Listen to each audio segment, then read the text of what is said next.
of your Planning Commission, the official local planning agency for the cities of Tampa, Temple Terrace, Plant City, and unincorporated Hillsborough County. The Planning Commission provides innovative leadership and long-range vision that contributes to the creation of a thriving, prosperous community that offers opportunity, fairness, and choice in how we live, move, learn, work, and play. For more information about the Planning Commission, please call 813-272-5940. Follow us on social media or visit our website at planhillsborough.org.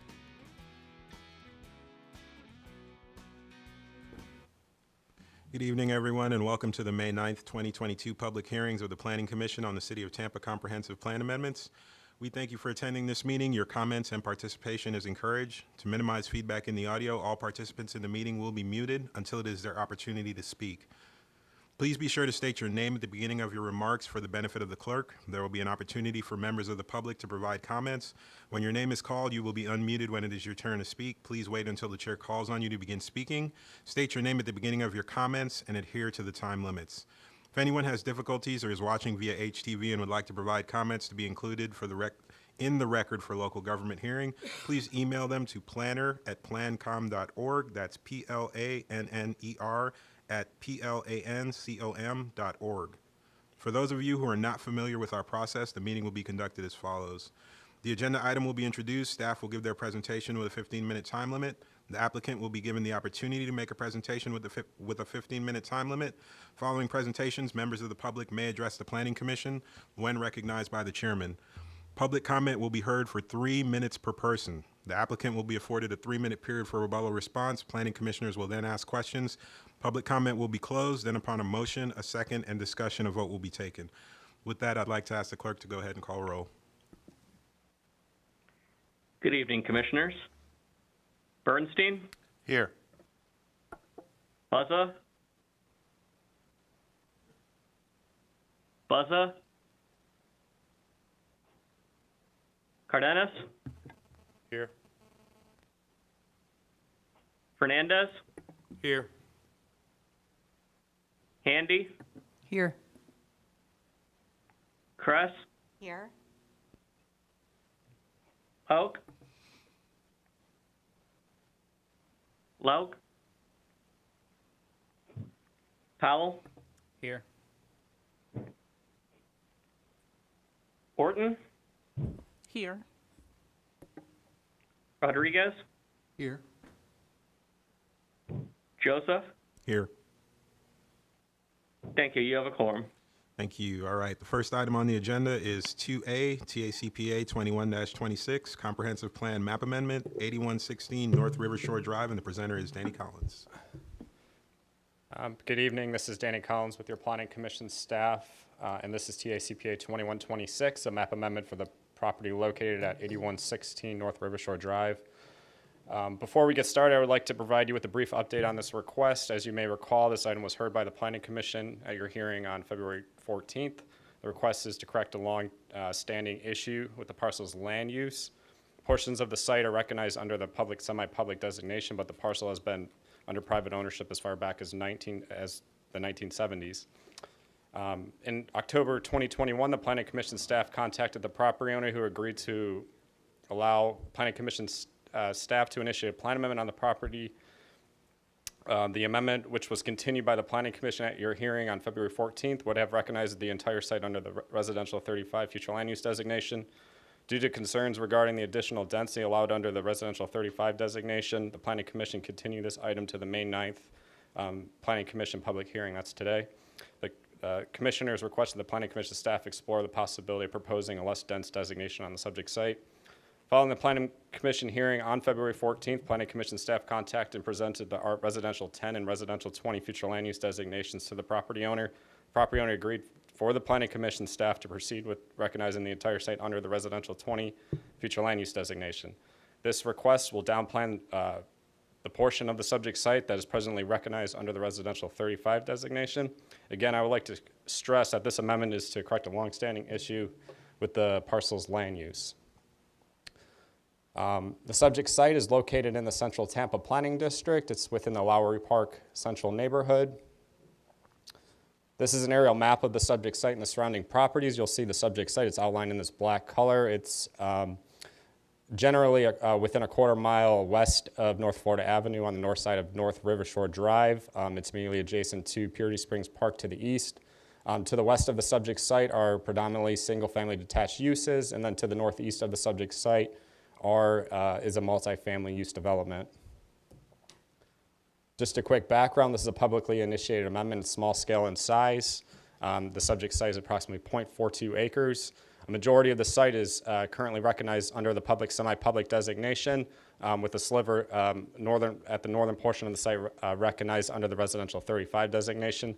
This request would recognize the entire site under the residential 20 designation. This is looking north at the subject site from North Rivershore Drive. This is looking east on North Rivershore Drive. The subject site is on our left. This is looking west on North Rivershore Drive. The subject site is on our right. This is another image looking east on North Rivershore Drive, just in front of Purity Springs Park that's adjacent to the subject site. This is the adopted future land use map. You'll see a majority of the subject site is recognized under the public, semi-public designation, and then the northern portion of the site is recognized under the residential 35 future land use designation. This green line that runs along the southern border of the property is the coastal high hazard area. The subject site is not within that coastal high hazard area.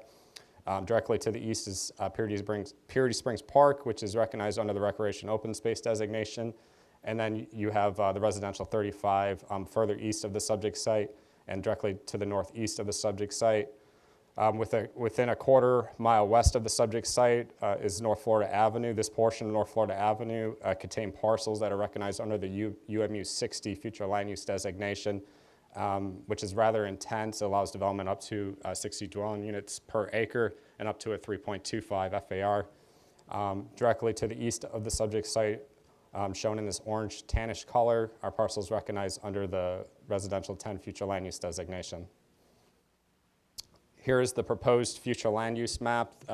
Again, the subject site is being proposed to be recognized under the residential 20 future land use designation. This allows residential development up to 20 dwelling units per acre. Currently under the residential 35 and public, semi-public designation, the subject site can be considered for 3 dwelling units or just over 2,600 square feet of non-residential uses. Those non-residential uses within the residential 35 would be subject to locational criteria. I do want to note that additional density above these maximums can be achieved on the portions of the site designated public, semi-public, because the public, semi-public designation doesn't have a max on intensity and density. As proposed, the entire site would be recognized under the residential 20 future land use designation. The subject site under the residential 20 can be considered for a maximum of 8 dwelling units or just over 9,100 square feet of non-residential development. Again, that would be subject to locational criteria for any non-residential uses on the subject site.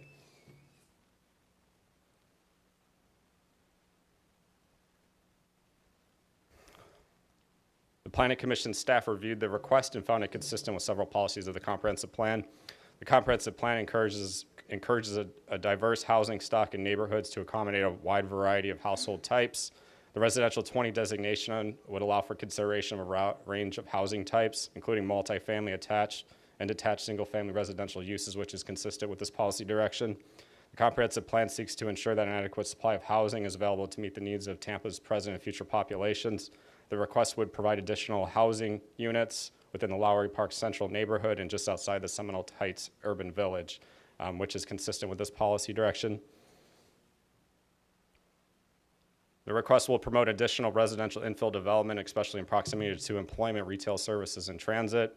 The subject site is less than a quarter mile to North Florida Avenue, which is recognized as a transit emphasis corridor and has transit service present along that segment. Additionally, this portion of North Florida Avenue is designated urban mixed use 60, which anticipates a mixed use development pattern up to 60 dwelling units per acre or a 3.25 FAR. Finally, the subject site is consistent with the compact city form strategy. The R20 designation will provide a transition from the UMU 60 designated parcels located less than a quarter mile east of the subject site to the R10 designated parcels to the west of the subject site. Based on those considerations, the Planning Commission staff recommends that the proposed map amendment be found consistent with the goals, objectives, and policies of the Imagine 2040 Tampa Comprehensive Plan. This concludes my presentation. I'm available for any questions. All right. We have a couple people sign up for comment on this one. So I will go down the list, starting off, and remind everyone 3 minutes per person and to identify yourself with your name at the start of your comments. First on our list, we have Trevor Price.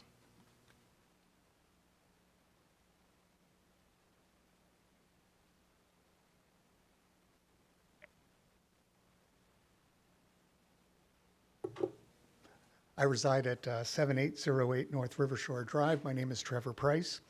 I attended the February 14th Planning Commission meeting to voice my opposition to this item. There were several residents of the neighborhood that spoke in opposition to this change. No neighbors that spoke in favor of the change, including the landowner, and several of the commissioners present voiced their opposition to the change. In my notes, I had Commissioner Handy, Buzza, Lauk, and Kress, according to my notes. I also reviewed the closed captioning notes from the website to ensure that my notes aligned with the transcript for the item, and recall that there was a motion to continue the item TACPA 21-26 to the next cycle to allow time for staff to investigate the R10 option with the homeowner. I don't recall ever hearing that there was discussion about a multi-use designation. That motion, as I recall, carried 7-0 for the approval to allow staff to contact the homeowner since it was down planning. I'm perplexed why the agenda item scheduled for today is recommending a designation of R20, which continues to allow up to 6, but apparently up to 8 units on this parcel of property, rather than the R10, which was the designation for the remainder of the neighborhood to the west. This proposal does not address the original concerns voiced by the neighbors that spoke regarding this issue, does not appear to reflect the sentiment of the commissioners at the time, nor the motion that was passed. A less dense multifamily designation is still a multifamily designation that does not fit the current fabric of the neighborhood. The photographs that were displayed earlier on the street do not show any visible presence of the J.L. Young multifamily unit that has a large buffer along River Shore Drive. The park, this parcel of property at 8116 is actually kind of the gateway to our neighborhood. In short, designating 8116 North River Shore Drive as a land use residential 20 is still inconsistent with all the other properties from this address through the entire neighborhood, and I oppose any designation not aligned with single-family zoning. We again request residential 10 land use be assigned to this parcel to be consistent with the fabric of the entire neighborhood. I did send in more detailed information in writing, but I thank you for the opportunity to express my opposition to this recommendation. Thank you. Thank you, Mr. Price. All right. And next up on our list, we have Alan Sohl.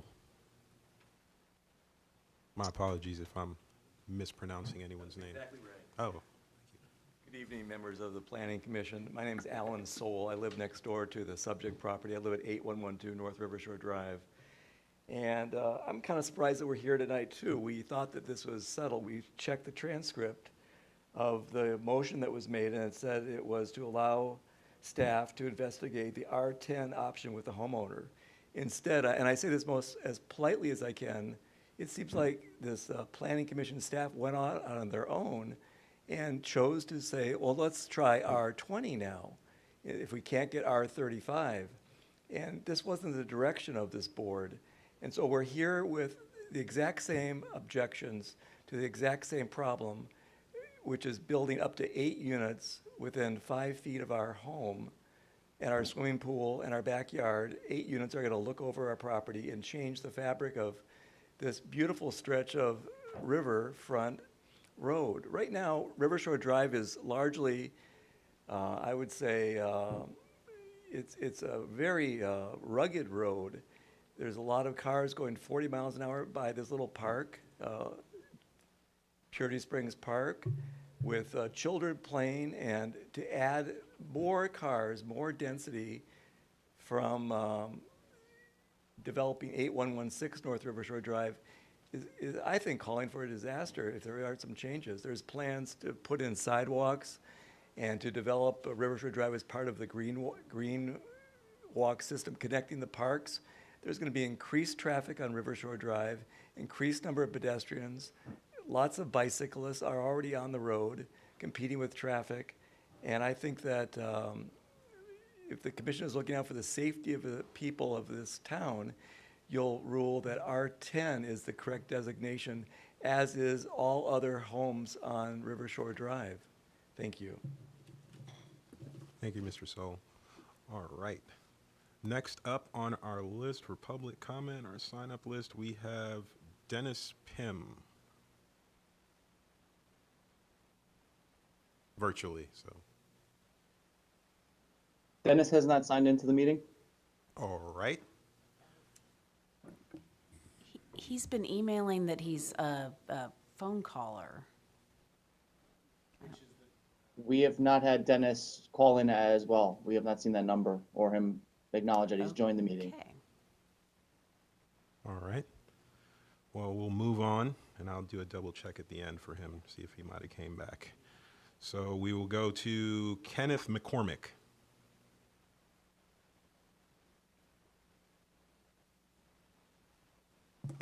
Hi, my name is Kenneth McCormick. I also live next door to this property at 8112 North River Shore Drive. And I'm here because I feel like I'm upset because I'm here a second time to ask for the same thing, to have a R10 designation put on 8116 North River Shore Drive. In the February 14th meeting, it was widely recognized that the present situation happened because someone made a mapping mistake back 50 years ago when all the other properties were made R10. This one was missed. It was put into the park by mistake. And it seems like it should be a real obvious change to make that R10. But instead, we're going through and trying to decide, well, what's the most appropriate way to have this now? And many people have talked about, in the community, in our community, have talked, given reasons why they think an R10 designation is the correct designation to have. And actually looking at I have the notes, so the closed captioning notes from last time, and the best people explaining why it should be R10 is all of you describing and discussing everything after the meeting last time. You all decided that R10 was the most appropriate designation for that property. And as everyone has said, it was made, you were supposed to say, to continue the property for this, to continue this motion, to continue TP CPA 2126 to the next cycle to allow time for the staff to investigate R10 option on the homeowner. And so I'm very, very surprised right now when it comes back, as it's been stated before by Trevor Price and Alan Sohl, that we now have R10, which is a multi-unit designation. It really doesn't change the situation from an R35, which was there before. And I'm not sure if there's some reason for that. I'd really like to understand. Are there legal obstacles? Is there a bureaucratic resistance? I just would like to understand. So I'm here for a second time saying the most logical option for this property, because of the situation and the history, is to change it to R10. And you're the ones that make a decision. You're the planning commission and you're deciding the future for our community. And I really think that R10 is the proper designation for 8116 North River Shore Drive. Thank you. Thank you, Mr. McCormick. All right. Next on our list, we have Richard Fine.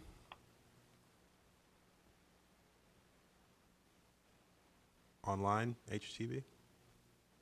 Richard has also not joined the meeting.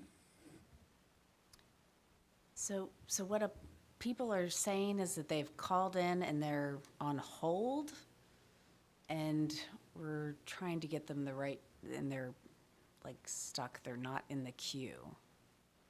And we're not seeing them in the lobby at all either. Are they calling the right number, or are they following the process that was sent to him or that's on the Planning Commission website? We're checking with them right now, or trying. Okay. I'll keep going and circle back around then Okay. on some of these. What about Brett Azzarelli? Brett and Andrew have also not signed in as well. Okay. Andrew Banish, you were speaking of HTV? Yes, sir. Okay. Then we will go down to, do we have anyone left? That was it.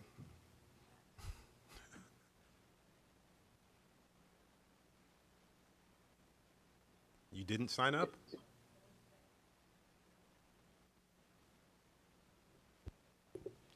Good evening. My name is Cami Corbett for the record. I'm here on another agenda item, and as I'm watching the presentation, I realize I actually have something to say about this particular item, so I didn't sign up. I didn't realize that it actually affected a similar situation to my own personal neighborhood, so I would like to address the commission, please. Well, I don't know. Is that okay without having a record of her signing up on paper for you guys, record keeping? I mean, If she can sign up in the back when she's done Afterwards? Okay, speaking, that's fine. It's a public hearing, so I think it's probably Yeah. okay, so sorry. Cami Corbett, for the record, I'll give my personal address, 7406 Park Drive in Tampa, Florida. And my residence is actually on the river, Hillsborough River, myself, and we're very proximate to 22nd Street Park. So when I look up and I see that map and saw the orange of the Res 10 next to the park, it looks very similar to the future land use map near my property. And I would also feel the same way that these residents feel, that the appropriate designation for this is R10, regardless of what the property owner says about it. The property owner could have come and petitioned for a different land use category. You all are trying to fix something. I know you're trying to be sensitive, but there's often times when you pass regulations through your land development code and your comprehensive plan, or it has the effect of downplaying property because it's appropriate for what the Planning Commission is trying to accomplish. The WVR2 and RP2 regulations are a perfect example of that. Those were just adopted by the Board of County Commissioners. They affect hundreds of property owners in a negative way, but it's what the policy direction of the Board of County Commissioners wanted to go. And I think the city of Tampa can do the same thing here. If they think that the appropriate designation for this property is R10, then this body can recommend that, as can the city council. And so I would encourage you to do that. Thank you. All right. Going back around, did we get any clarity on our people who are having phone issues, or?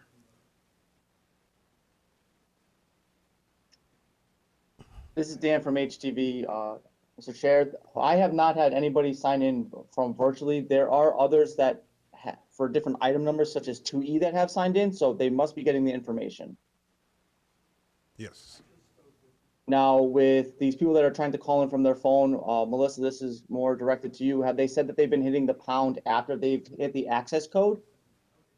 Is that what's holding them up and putting them in the waiting? Because now I have a person that's called in. Gone back around. Did you get any clarity on? Hello, Hello, is this Yeah, I calling do you? think it's hitting the pound sign at the end that is the problem. That must have been missing from some of the instructions. Okay, Because they say they're on hold. that's Yeah, the only thing I can think of, because now we have a call-in user with the last two digits 00. Can you identify yourself at this point? yes, I'm Brett Azzarelli. I was listed to speak. All right, we got one, so we will go with Mr. Azzarelli for now, and hopefully HTV can keep working on that, or everybody keep working on it. Mr. Azzarelli, please go ahead. You have 3 minutes to give your public comment, and please identify yourself at the start. Thank you. My name is Brett Azzarelli. I reside at 7808 North River Shore Drive in Tampa. I'm speaking tonight as a part owner of 2 vacant residential lots located in the 8000 block of North River Shore Drive, just south of Sitka. I have the folio numbers if you would like them. These have a Hillsborough County land use designation of R10 and a City of Tampa zoning designation of RS60. I'm speaking in opposition to the designation of the RS20 for the parcel of property located at 8116 North River Shore Drive. As you've heard during the public hearing on February 14th, several residents of North River Shore Drive and West Kirby spoke in opposition to this change. No neighbors spoke in favor of the R35 designation to the parcel. it was confirmed that no residential properties that access North River Shore Drive have a density higher than residential 10. Concerns were expressed by commissioners surrounding the higher density. Among these were the potential for added traffic onto North River Shore Drive, the adjacency to the environmentally sensitive Purity Springs Park immediately to the east of the property, and inconsistency with the surrounding residential 10 designation. The same holds true with the suggestion of the residential 20. It was discussed that the ambiguous land use designation on the property was likely the result of a Scrivener's error. I got that term from the transcript that occurred in the 1970s when these parcels were subdivided.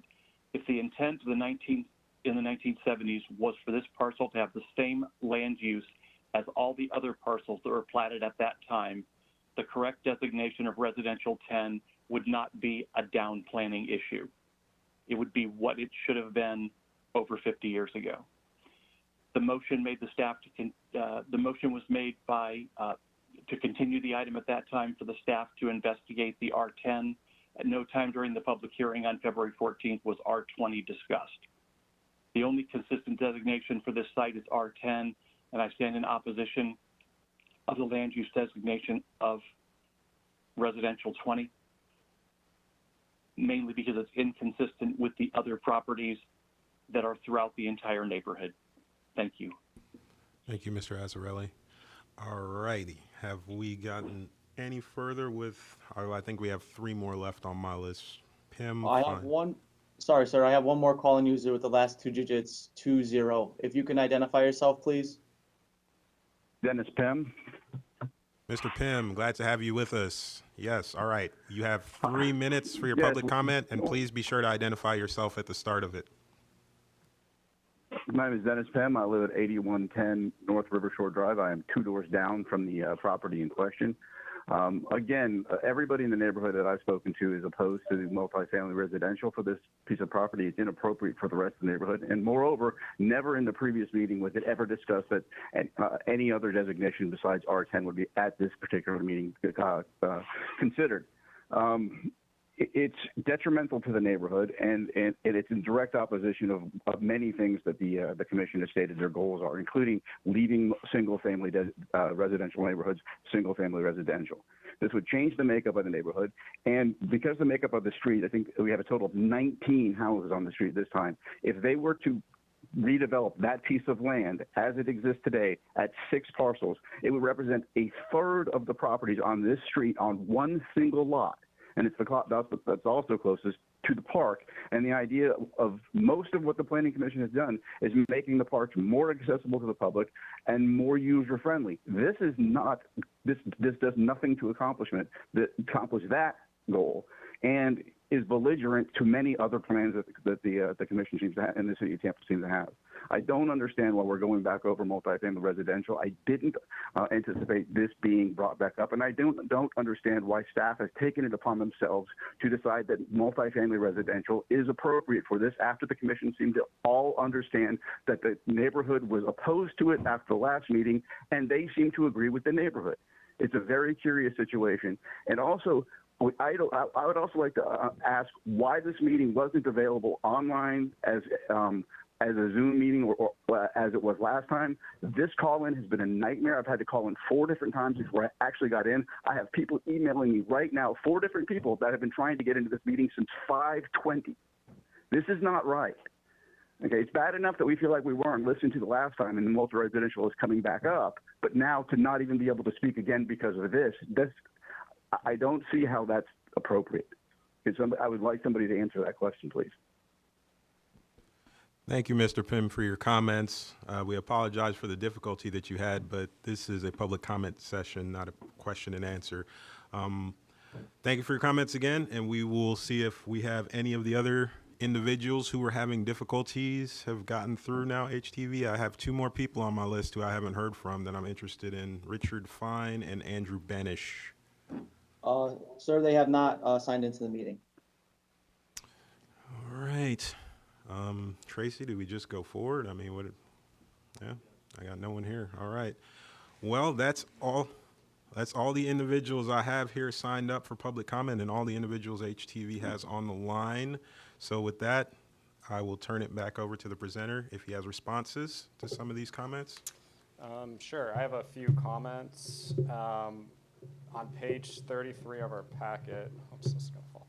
On page 33 of our packet, we provided the letter that we mailed to the property owner. We presented the R10 and the R20. The property owner agreed for us to move forward with the R20 on the site. You know, a portion of the site is already residential 35. So, you know, we're asking him to reduce that down to an R20. Also, the public, semi-public designation doesn't have a max on intensity or density.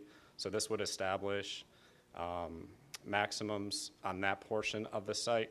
Also, within a few hundred feet east of the subject site, on the north side of River Shore Drive, is property that's recognized under the residential 35 future land use designation, which allows for multifamily uses. And then just to the east of that is property that's recognized under the UMU 60 future land use designation. So this area, I know you're getting off of Florida, but this area is urban in general with the UMU 60 on Florida. The R20 would provide a transition from the residential 30, the UMU 60, the residential 35, to the residential 10 in the west of the subject site. I think that's about it. I'm not sure if you have any other questions for me. All right, thank you. With that, I will turn it over to the commissioners now for questions, comments, and discussion of this item. Yes, Commissioner Orton. You said that there is a transition between the 60 and the 20. Is there a road for transition, or is it just because they are adjacent to each other on the north? I don't know if you guys can see my map on the screen, but if you're coming off of Florida Avenue, that parcel on the corner is actually UMU 60. And then as you move west along North River Shore Drive, that property transitions to a residential 35, and then we get to the ROS, which is Purity Springs Park, and then we get to the subject site. So we believe the R20 would provide a transition to the residential 10 to the west of the subject site. But it's not, I guess my question is more, it's not adjacent to the higher density except to the north, and it looks like the property owner has shaved a little piece just so he could be adjacent to, but you have to go onto North River Shore Drive in order to get to him, in order to get to that north piece, the residential 35. Is that correct? Well, for the northeastern portion, that's a little off. That's off River Shore Drive, and I believe the access is off Florida. But this portion, just adjacent to the right-of-way on North River Shore Drive, is residential 35. Okay. On your map, just to the east of Purity Springs Park. Okay. Commissioner Fernandez. Yeah, I thought we had agreed to residential 10 as well. I'm not sure how we did move to the 20. I went and looked at the site. I was just curious. I was in the neighborhood, and you know, there's the residential 35 on North River Shore Drive there, but I don't think there's anything there. Maybe somebody can tell me what's there, but I just don't understand why we're not at residential 10. I do think it makes sense. Thank you, Commissioner Powell. You want to go first? Well, Commissioners first. Yeah. He said ladies first. Oh, well, I just wanted to respond that the motion from the last meeting was to investigate the R10 option with the property owner, and that's what we did. They agreed to the residential 20, and so that's why we're presenting that to you all. So I don't want you all to think that we ignored your direction. Commissioner Powell. Thank you, Mr. Chair. I unfortunately was not at the February meeting, so I missed some robust discussion, so I apologize for any duplicative comments or questions here. The other adjoining parcels that are R10, how long have those had R10 in place?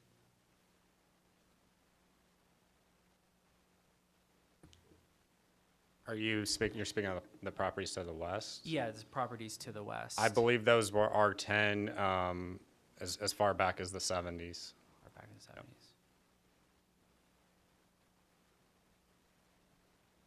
Thank you. All right. Were there any more? Yes, Commissioner Buzzer. Just for clarification, maybe it would assuage some of the property owners to know what actually can be built, even on the R20 with the square footage they have there.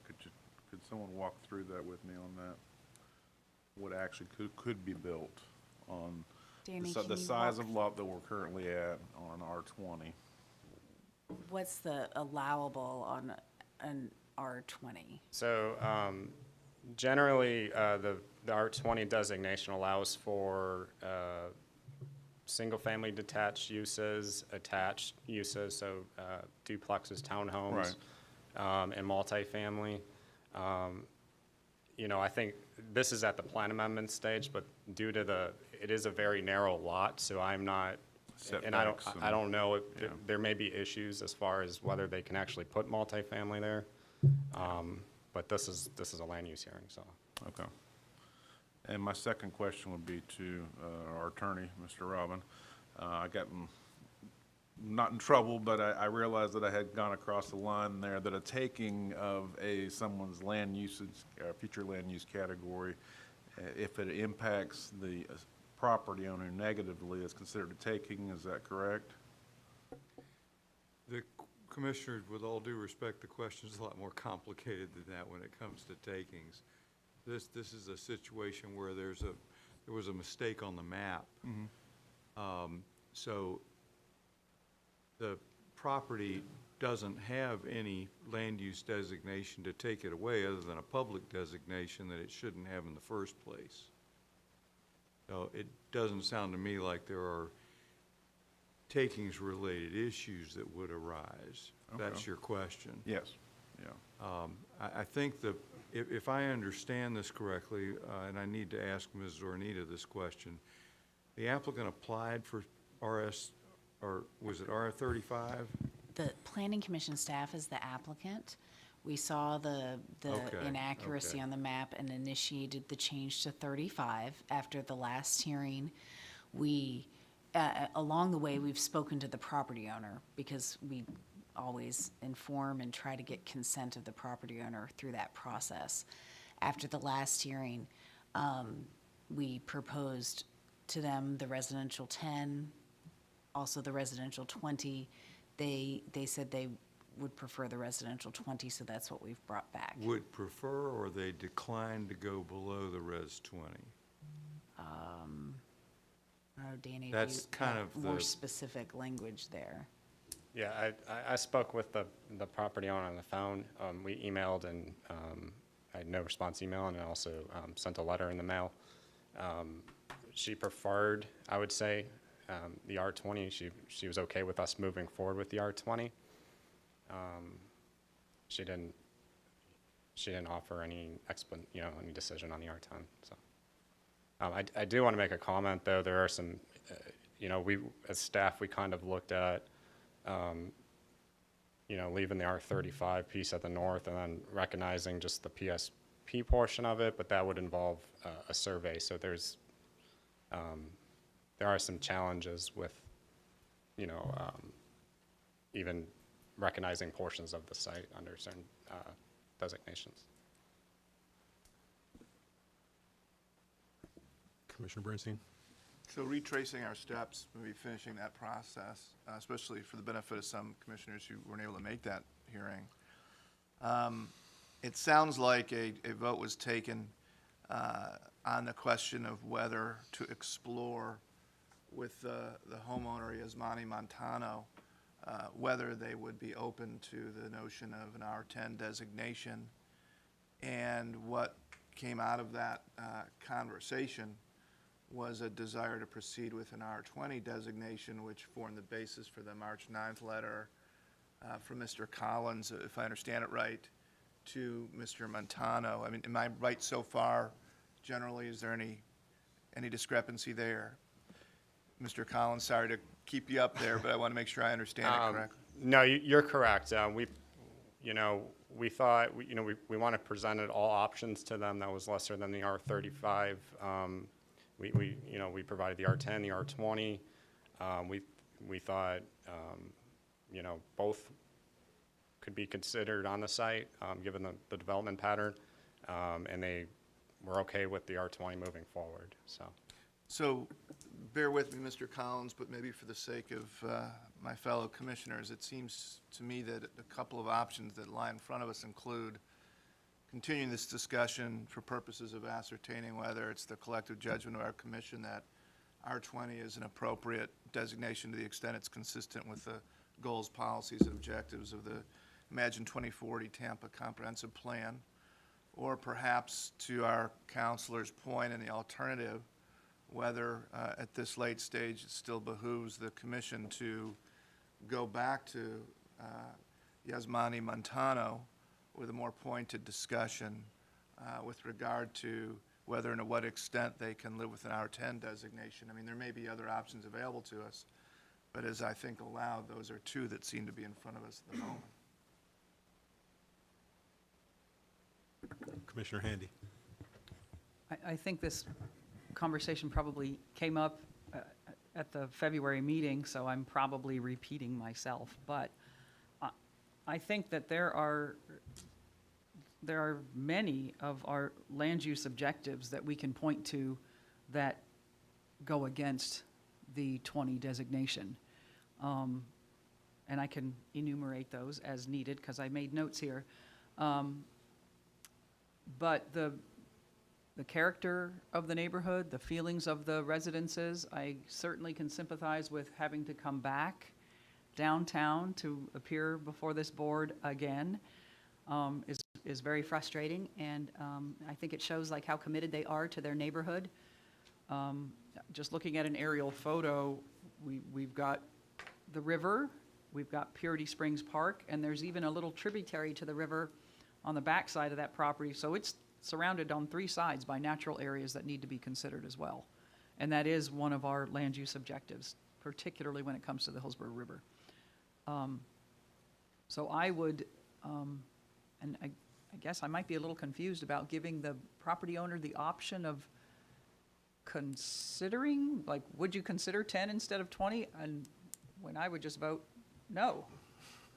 And I think the residents probably, well, obviously, agree with that finding. But I would not support anything but the 10 designation for this particular property. And like I said, lots of reasons within our land use objectives, as well as the character, the impacts, and the feelings of the community.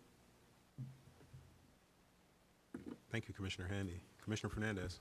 So I have a quick question. Can the site be redeveloped right now, based off of the land use it has, the public quasi?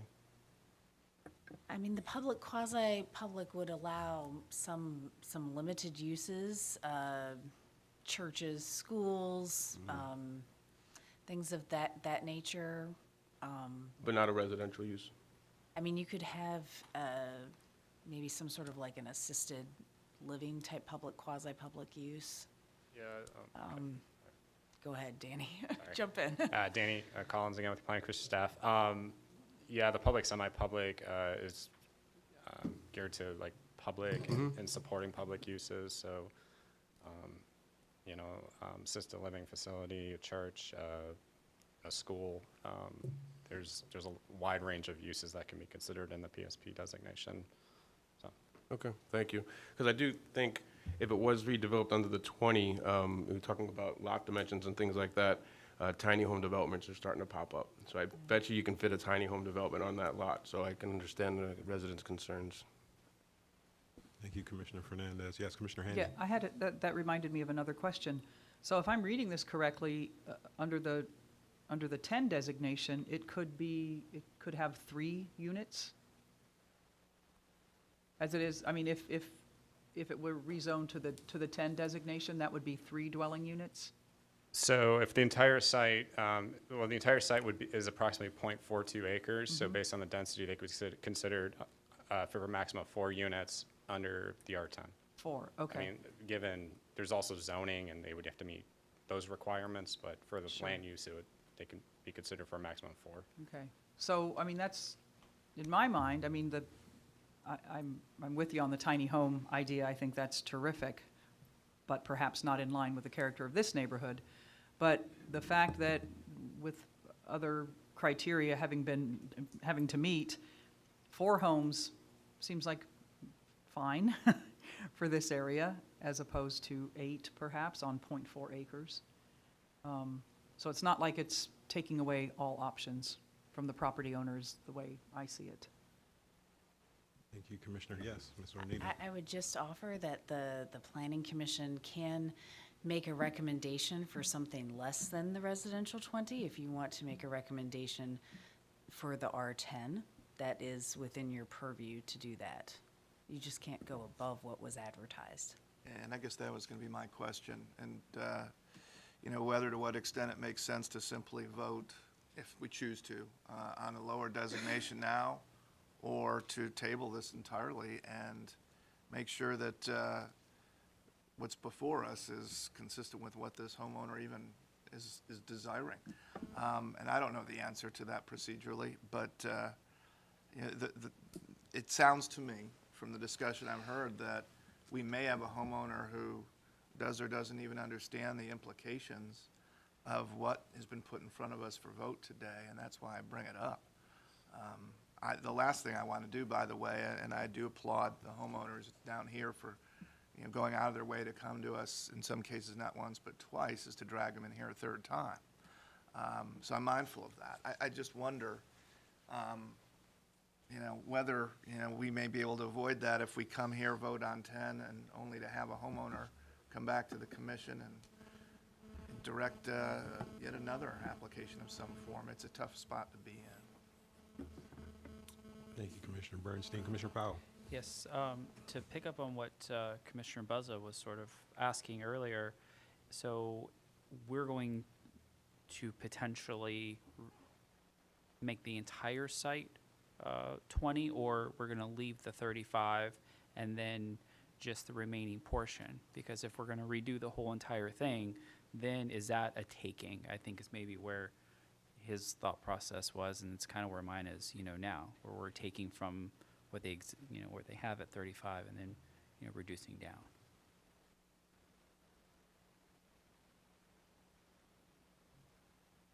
Remember that the agency only makes a recommendation to City Council, and City Council is going to make the final decision. So it would still seem unlikely from the standpoint of the Planning Commission.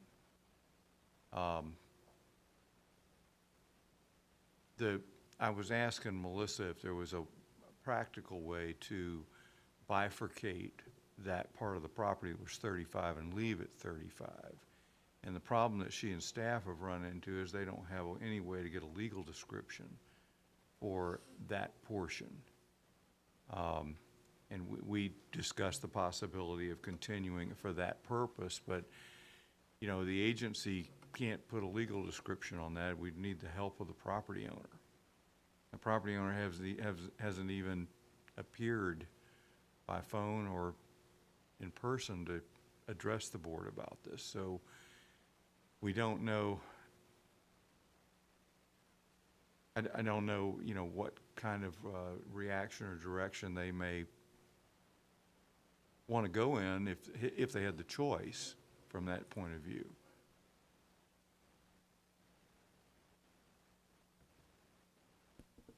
All right, Commissioner Cardenas. You know, we have different versions of this, but different come before us all the time, where a specific property owner has a piece of property and they're applying for a specific designation, and there's a consistency founding made on it, not based off of what somebody wants or somebody doesn't want.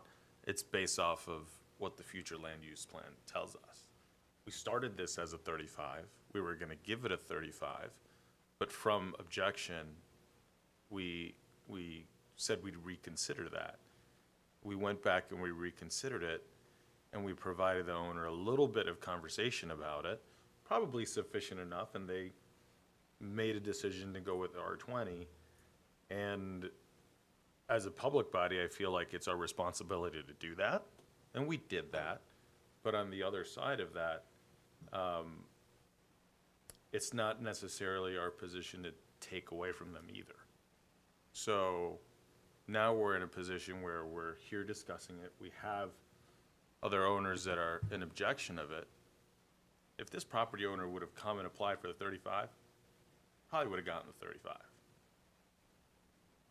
Because we usually go with, or not usually go, that's probably not well said, but we're just never really in the position of taking somebody's rights. It's more so what is found to be consistent or not.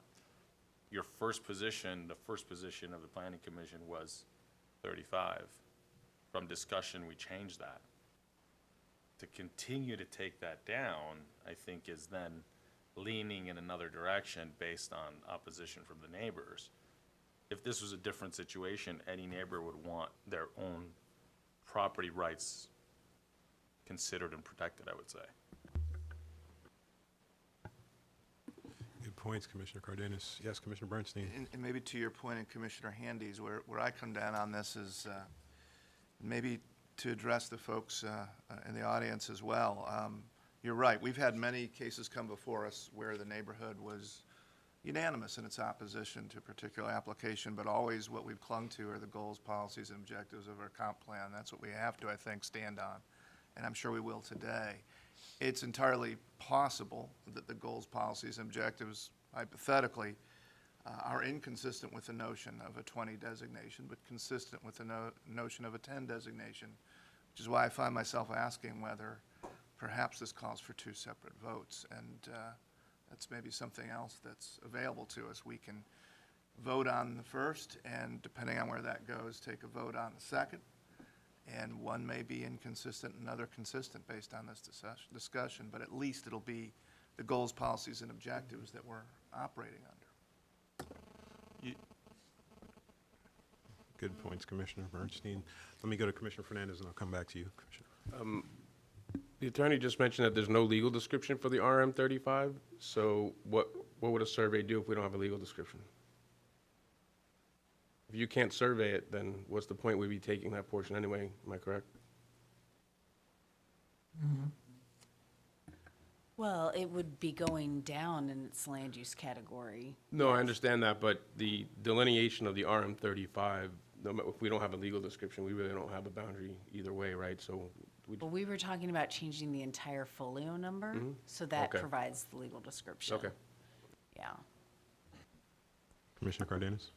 You know, the other thing that I think about is that I think about how a lot of the times, you know, the Planning Commission is looking at the surrounding properties, looking at, you know, what percentage of those properties match up with the percentage of property that we're going to change into being whatever it may be. And if you look at this, and you look at it surrounding that green area, the great substantial there is the RM35. It is not R10 or R20, because if you look at what's connecting to it, you know, it's actually touching RM35. Thank you, Commissioner Cardenas.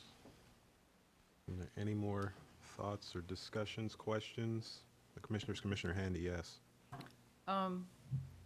I can appreciate the whole property rights issue, but I think that the objectives of the comp plan that we're looking at also contemplates the property rights of the community and the property, the neighborhood, the residents, the neighbors, the property rights of the public.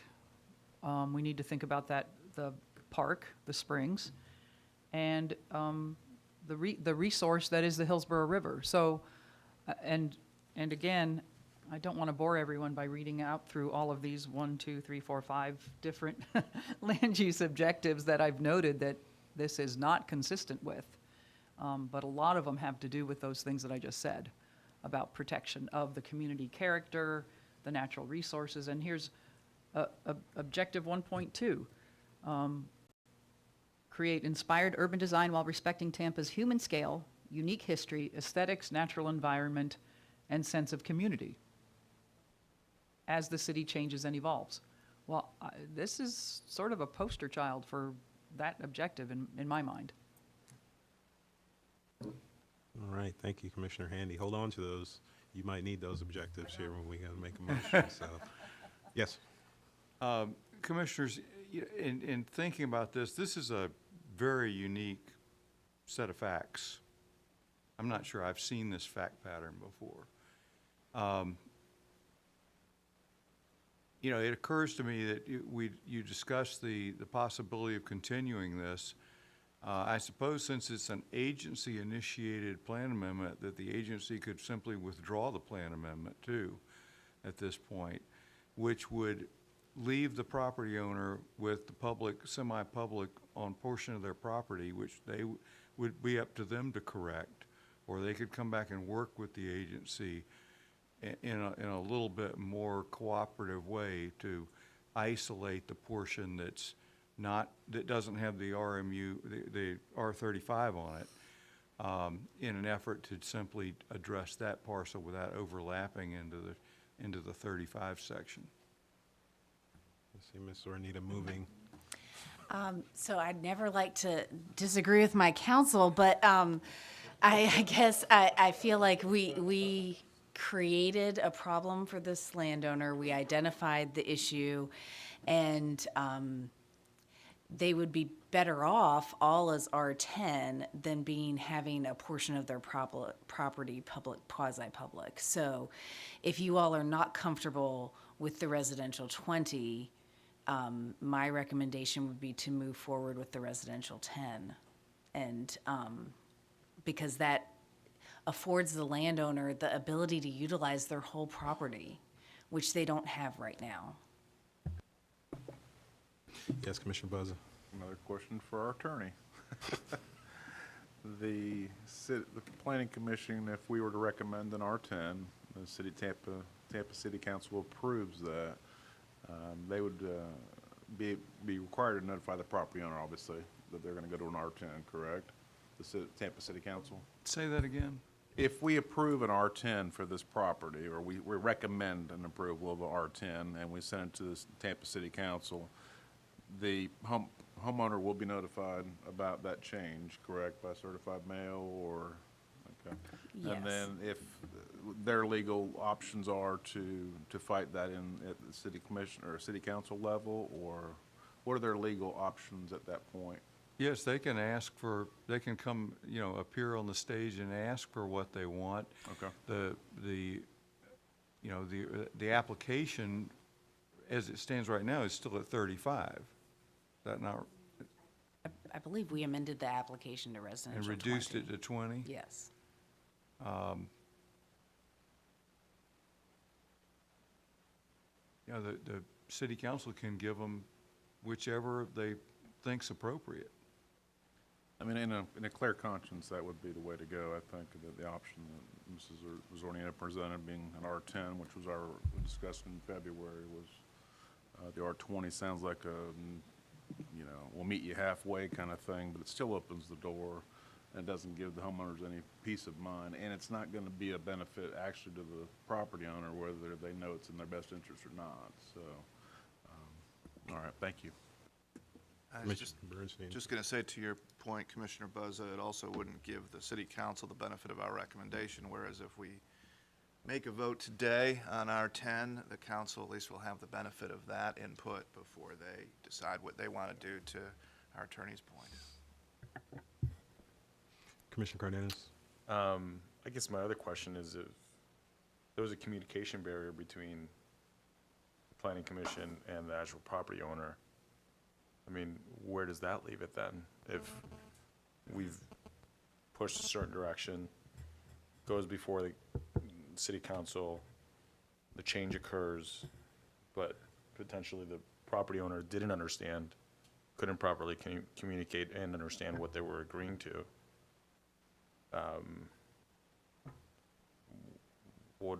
What direction do we just take it? That's really going to be city council's decision at that point. You would, as a board, have made your best recommendation based on the plan requirements and consistency with the plan, and it's up to the governing body of the city to make the final determination.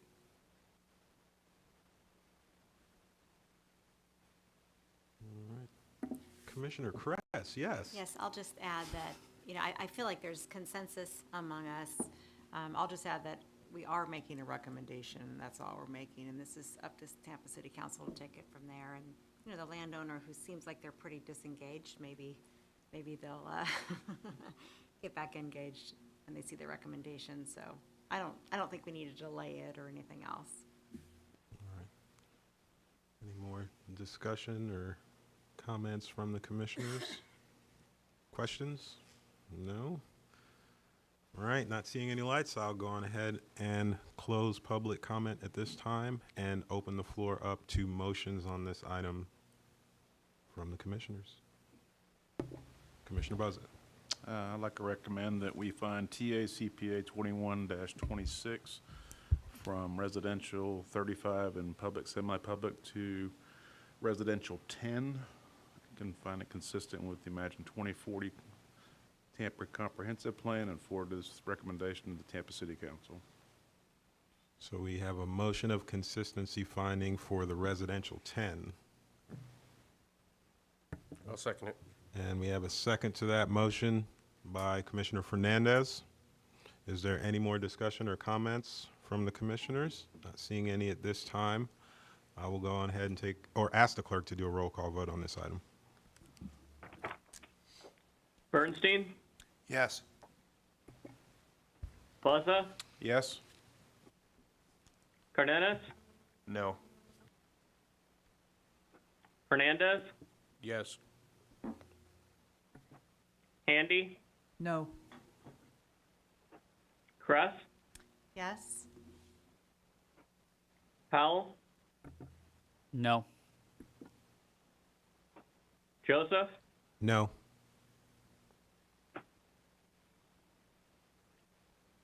Motion failed 4-4, with Commissioners Cardenas, Handy, Powell, and Joseph voting no.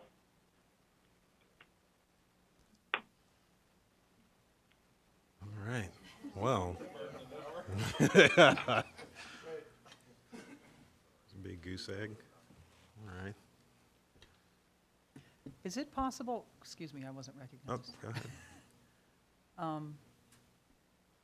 Well, since it was 4-4, it's probably a moot point, but what I was contemplating was a motion to recommend the 10 designation as an alternative.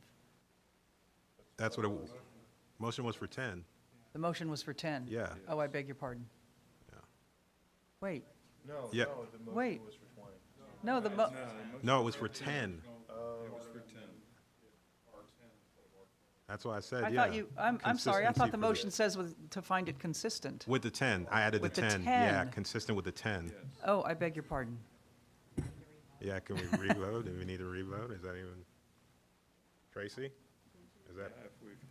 If there's been a misunderstanding I about what the motion is. It sounds like two of them misunderstood to me. I certainly misunderstood. Sorry about that. Okay, well, we'll do it again here. All right. Bernstein? Yes. Plaza? Okay, hold on. Let me reread the motion into the record. All right, we have a motion for consistency finding of the R10, right? Conversion to R10, and that motion was made by Commissioner Buzza, and it was seconded by Commissioner Fernandez. We all clear? Okay. So would the clerk please go ahead and take the roll call vote now? Yes, Mr. Chair. Bernstein? Yes. Plaza? Yes? Cardenas? No. Fernandez? Yes. Handy? Yes. Kress? Yes. Powell? No. Joseph? No.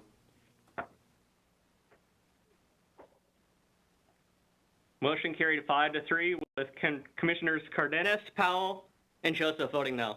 All right. Everybody happy? Okay. All right. Thank you all for coming again. Thank you for your time in the public comments. We really appreciate it.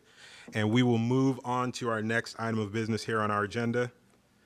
Item 2B, TACPA 21-29, that one was withdrawn. So we will be moving on to item 2C, TACPA 22-01, Comprehensive Plan Map Amendment, 2500 West Azeel Street, and the presenter is Sam Thomas.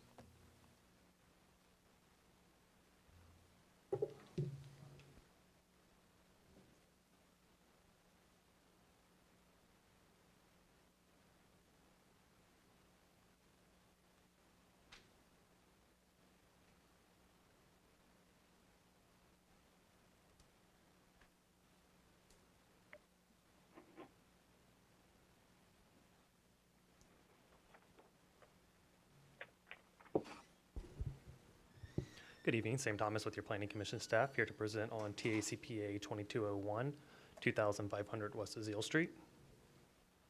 A little background on this, it's a privately initiated amendment.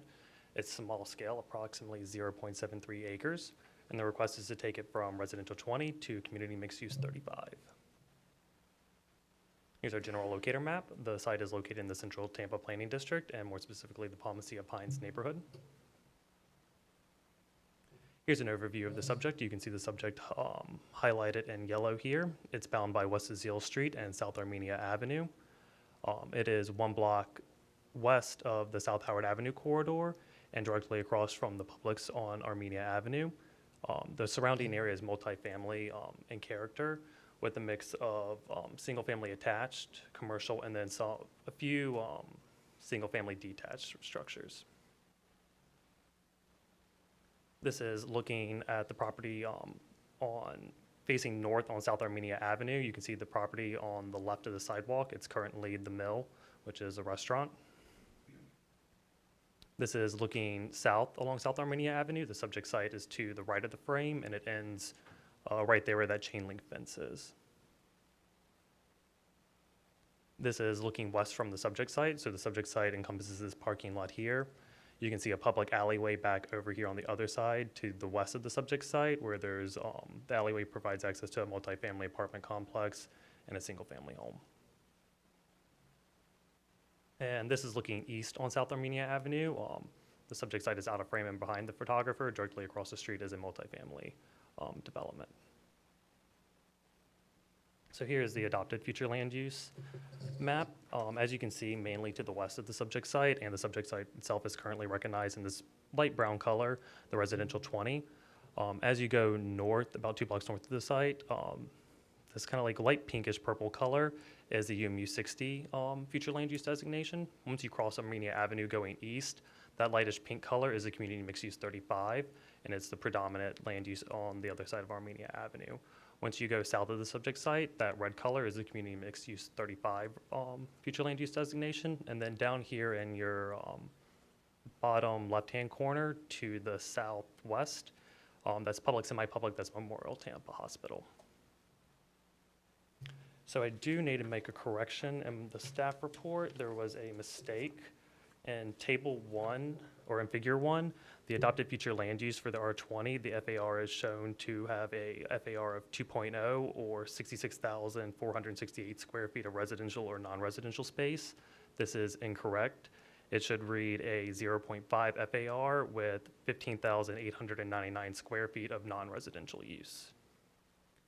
So currently under the R20 future land use site, the future land use designation, the site can be considered for 14 units or 15,899 square feet of non-residential uses. Under the CMU 35, the site has the potential for 25 units or 63,597 square feet of residential or non-residential uses. The proposed amendment would allow for additional density intensity and would introduce the possibility as RM24, OP, and CG zoning districts.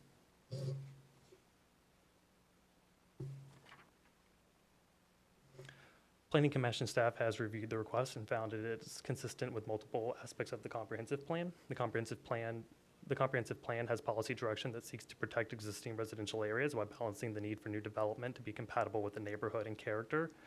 Additionally, the comprehensive plan identifies the need to designate enough land for housing options to meet the needs of Tampa's growing population and consider development of mixed use in all areas of districts that can accommodate the local serving commercial, employment, and entertainment uses. LU policies 1.17 and HSG policies 1.1.3. The requested increase in density intensity will meet this policy direction while still providing a balance to Tampa's neighborhood, the character, while providing a balance to the neighborhood character that the comprehensive plan seeks to protect. Additionally, the comprehensive plan also promotes a development pattern consistent with the compact city form, which encourages mixed-use infill development within proximity to transit, employment service, and directs the greatest share of growth to urban centers and urban villages. Transit service is located approximately 75 feet to the north of the subject site along South Armenia Avenue, which also provides ample employment opportunities. Increasing the density intensity supports walking and transit consistent with several objectives and policies, which promote and encouraging new infill development on underutilized land and promoting housing choices within employment, civic, and transit corridors. Lastly, the subject site is located on the edge of a neighborhood at the corner of two collector roadways, 1 block from the South Howard Avenue corridor. It's a major commercial thoroughfare in the neighborhood that offers restaurants, entertainment, and shopping. The Planning Commission staff find that the proposed request is comparable and compatible with the neighborhood based on the surrounding land use patterns, and that the requested change would allow the applicant the same development potential as what is currently at interfaces on South Armenia Avenue. Planning Commission staff would recommend that the proposed map amendment be found consistent with the goals, objectives of the policies of the Imagine 2040 Tampa Comprehensive Plan. That concludes my presentation. I'm available for any questions.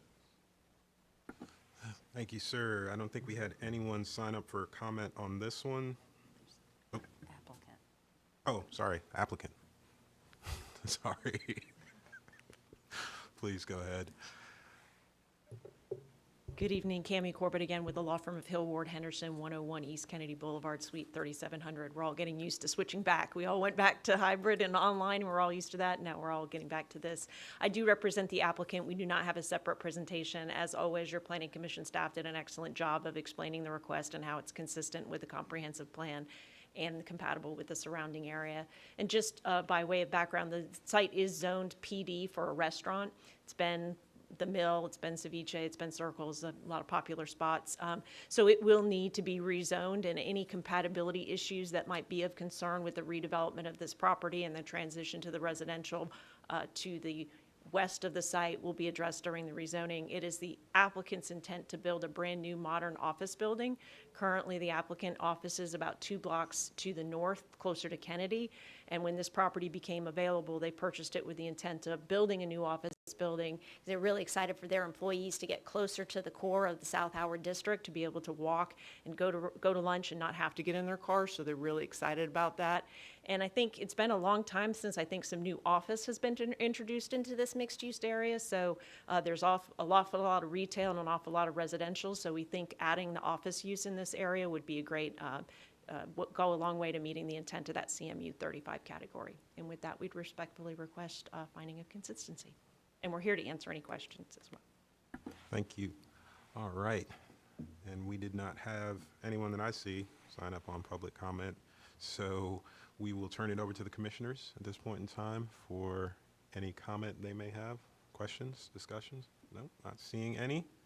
I will go ahead and close public comment at this time and open it up to motions on the item. Commissioner Fernandez. I'd like to make a motion to find the proposed future land use designation change for the City of Tampa CPA 2201 from residential 20 to community mixed use 35, consistent with the Imagine 2040 Tampa Comprehensive Plan, and forward this recommendation to the City of Tampa City Council. Thank you. That's the consistency finding by Commissioner Fernandez. Commissioner Buzza Second.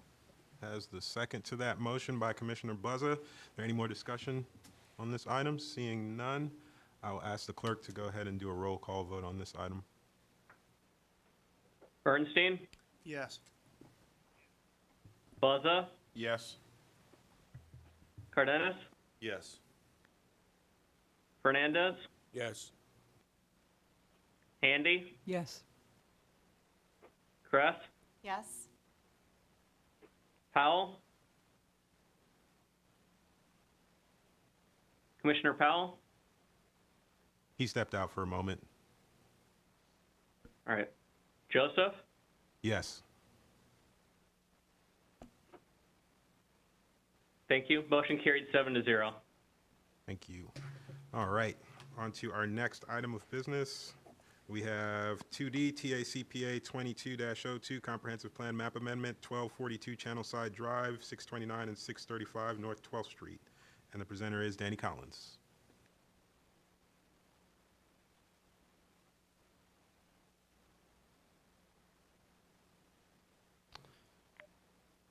All right, this is Danny Collins again with your Planning Commission staff. This is TACPA 2202, a map amendment consisting of 3 folios, generally located north of East Twig Street and east of North 12th Street in the Channel District. The subject site is in the Central Tampa Planning District. It's within the Channel District Urban Village. It's within the Central Business District periphery, and it's also within the coastal hazard area. It's shown here on our locational map. This is an aerial map of the subject site and the surrounding properties. You'll see the subject sites outlined in this black color. It's generally north of East Twig Street and east of North 12th Street and just to the west of Channelside Drive. It's interfaces Bell Channelside Apartments to the west. Just for a reference, the Publix in Channelside is shown here on our map. The development pattern is predominantly multifamily residential, generally west of North 12th Street and south of East Twig Street. There are some multi-use developments south of East Twig Street. Generally to the south and north of the subject site is undeveloped land and industrial uses. We have Port Tampa Bay over here to the west, or I'm sorry, to the east. This is an image looking east at the subject site from North 12th Street. This is looking southeast at the subject site from North 12th Street. This is looking south along North 12th Street. The subject site is out of frame to the left. This is looking west across from the subject site on North 12th Street. This is the Bell Channelside Apartments. This is looking north on North 12th Street. The subject site is out of frame to our right. Just a quick background, this is a privately initiated amendment. It's small scale in size. The subject site is approximately 1.53 acres. The request is to change the future land use designation from heavy industrial to regional mixed use 100. Here is the adopted future land use map. You'll see the subject site shown in this dark grayish color is recognized under the heavy industrial designation. That designation is to the north, east, and partially to the south of the subject site. Directly to the west of the subject site is land recognized under the Regional Mixed Use 100. That designation is also to the south of the subject site, and then further south, the RMU, south of East Twig Street, the RMU 100 is the predominant land use category in the Channel District south of East Twig Street. Here is the proposed future land use map.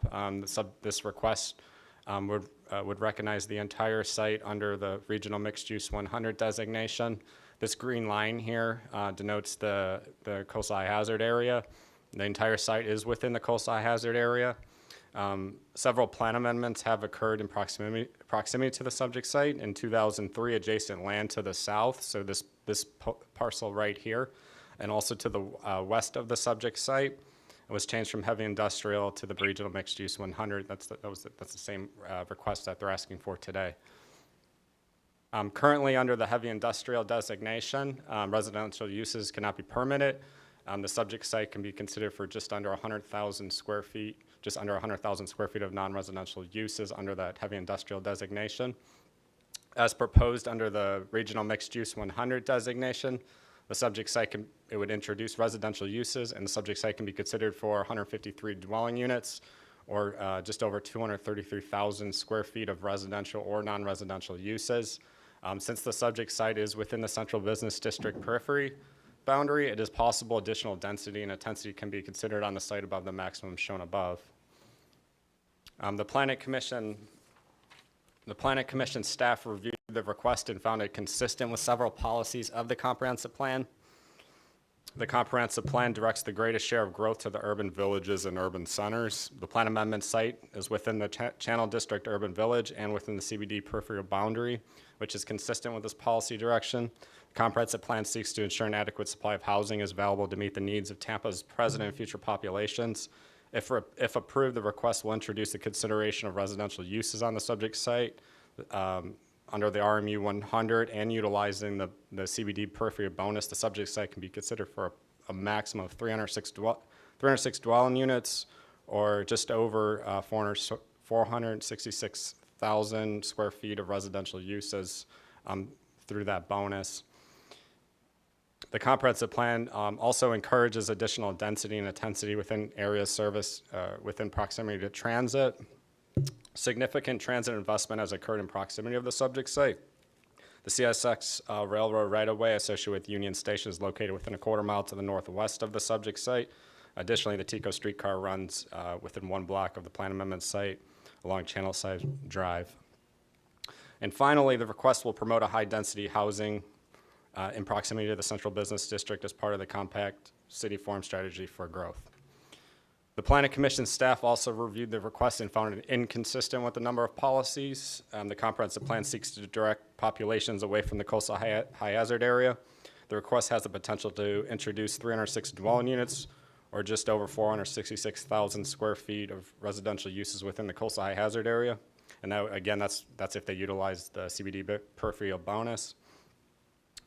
Plan amendments that would increase densities within the coastal planning area shall demonstrate no negative impacts on hurricane evacuation times, routes, and shelter demands. The plan amendment does not address or demonstrate if this amendment will have no negative impact on hurricane evacuation times and routes. Maintaining and improving evacuation times is critical to the county, and the county is currently not meeting its evacuation level of service. The comprehensive plan also seeks to preserve industrial lands and discourage residential development near industrial uses. Heavy industrial land use designations adjoin the subject site to the north, east, and partially to the south of the subject site, so is inconsistent with that policy direction. Finally, the comprehensive plan prioritizes industrial uses over other uses on underdeveloped property that are currently designated heavy industrial. This request will remove just over 1.53 acres of heavy industrial uses. The Planning Commission staff reviewed the policies that support and that do not support this request. The Planning Commission staff found that the policies that speak to the preservation of industrial lands and that also speak to the development in the coastal hazard area were stronger than the policies that supported the request for the RMU 100. The comprehensive plan specifically seeks no net increase in the coastal hazard area, and it also seeks to protect and preserve industrial lands throughout the city. And also this site is within close proximity to the Port Tampa. Based on those considerations, the Planning Commission staff recommends that the proposed map amendment be found inconsistent with the goals, objectives, and policies of the Imagine 2040 Tampa Comprehensive Plan. This concludes my presentation. I'm available for any questions. No applicant on this one? I believe they're online. Yeah. Okay. Hey, good evening, Commissioners. My name is Tyler Hudson. My address is 400 North Ashley Drive, and I'm a partner with the law firm Gardner Brewer Hudson. It's an honor to be here this evening on behalf of the applicant. Joining me here is Alex Shaler with my firm. And if I could go ahead and share my screen, we'll run through a brief presentation.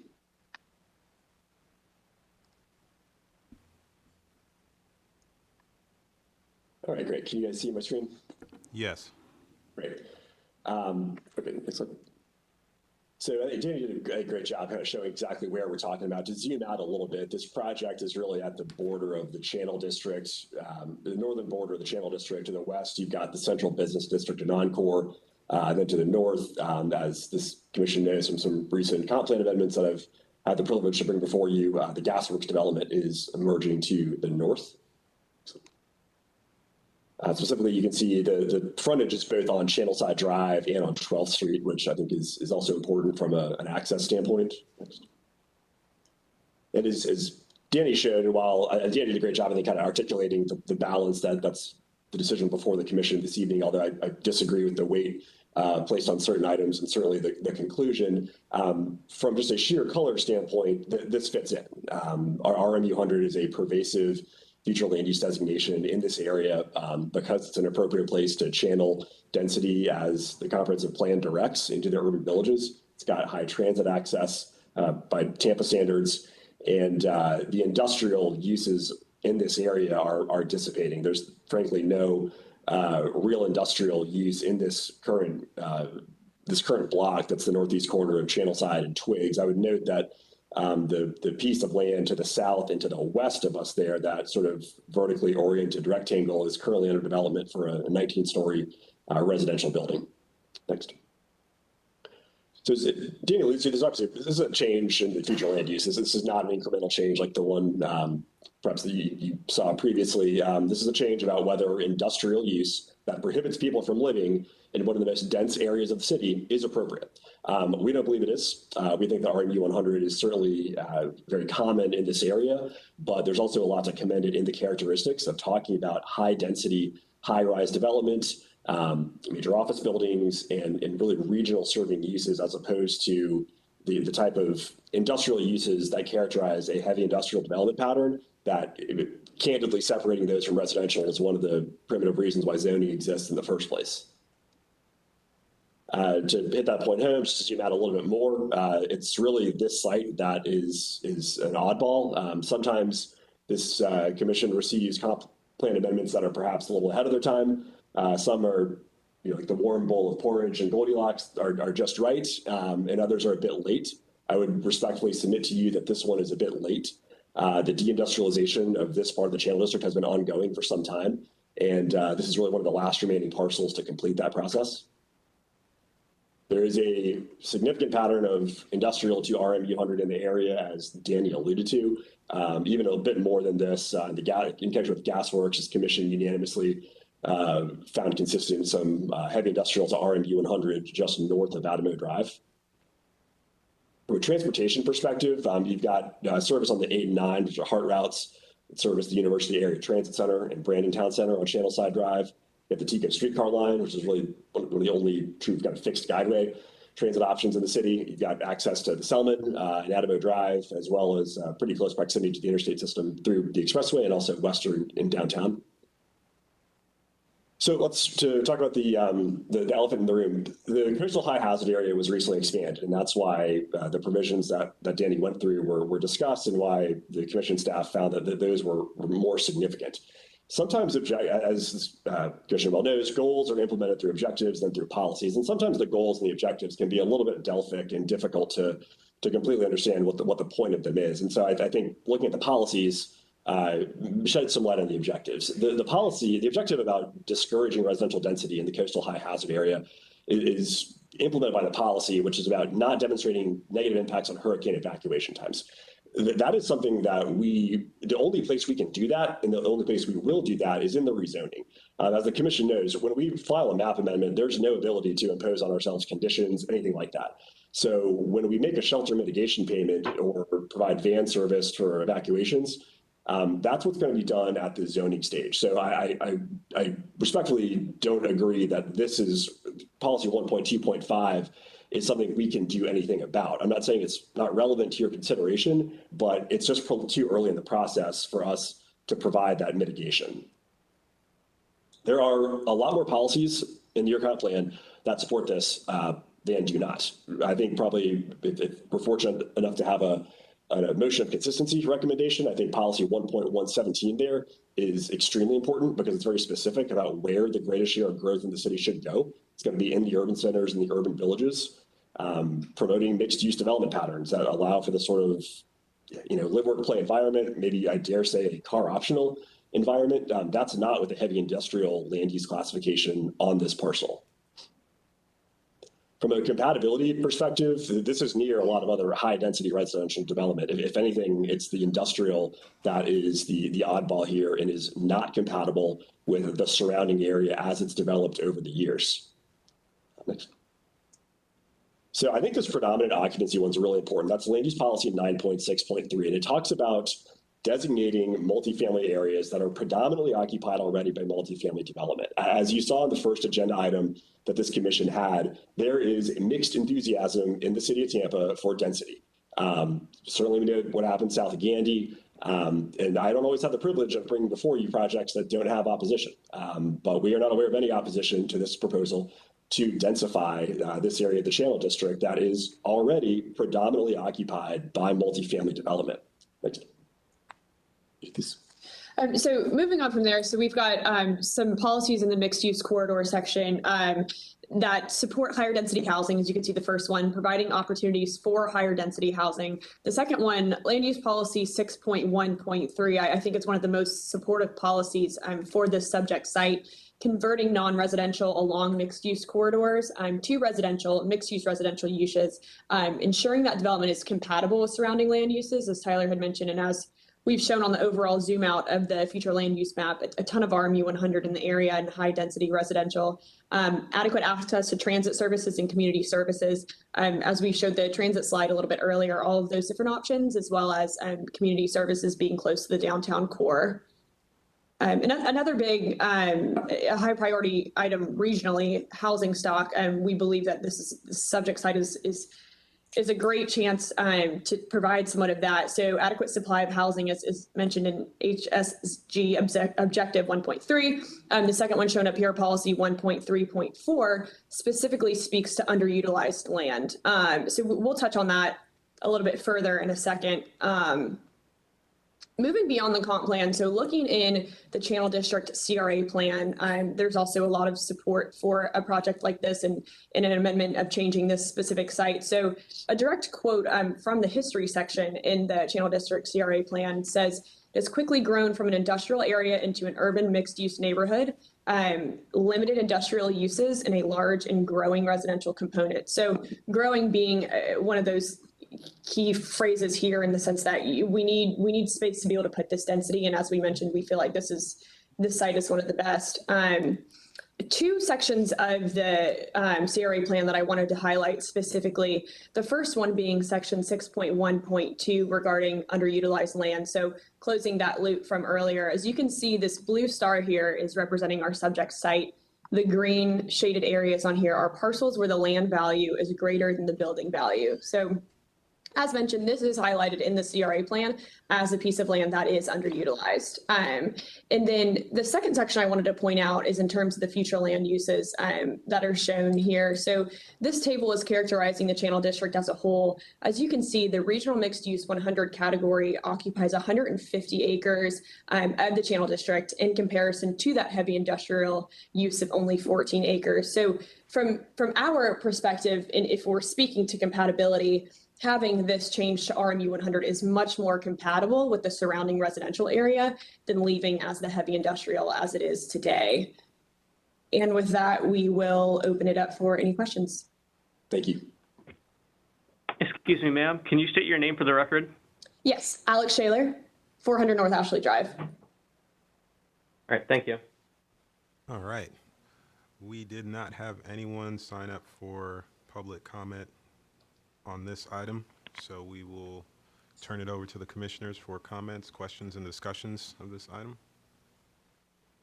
Not seeing any lights in the room, then I will, is that a question or a motion, Commissioner? Maybe more of an observation. Okay. It just seems like we're going to be probably examining proposals like this going forward a good bit. I know we can only deal with what's in front of us, but that last point resonates a bit, and I suppose we can either have discussion on it or vote on the staff's recommendation. But this notion that RMU seems to be the direction of the future in the Channel Side corridor rather than heavy industrial is kind of weighing on me, and so it's just a personal observation that resting largely upon the coastal high hazard area on which, from what I can tell, any number of other residential units already sit is troubling to me if ultimately what we're doing is standing in the way of where this corridor is going. And that's my own personal concern, but I certainly understand some of the policies that are behind the staff's recommendation. All right. Yes, Commissioner Cardenas. Yeah, I'd second that. I'd say the same. I think there's several policies that support the RMU 100. The area is just turning. It's consistently changing, and it just makes sense as density increases, specifically in these areas. Either we support the growth or we just don't, and this is pretty clear. Commissioner Handy. I don't disagree, and it certainly does seem to fit with the rest of the evolving character of Channelside. But I am concerned about another, staff said 306 units, again, in the coastal high hazard area. And I also commend the staff for recognizing, as they say, strengthening Tampa's role as a regional employment center. So if we have nothing but high-rise, high-density residential development, what's the point of promoting that type of growth in our urban centers if there's no place for people to go to work? Now, recognizing heavy industrial is perhaps not the biggest job creator. However, a high-rise condo, high-density, certainly isn't. So you add to that the coastal high hazard issues, the evacuation times, the safety issues. I really strongly feel that the staff hit this spot on, and I support their inconsistent finding. Thank you, Commissioner Handy. Commissioner Powell. Thank you, Mr. Chair. You know, to Commissioner Handy's point on, you know, employment centers, I don't think that maybe a lot of people realize just in fact how many people get employed at a high rise.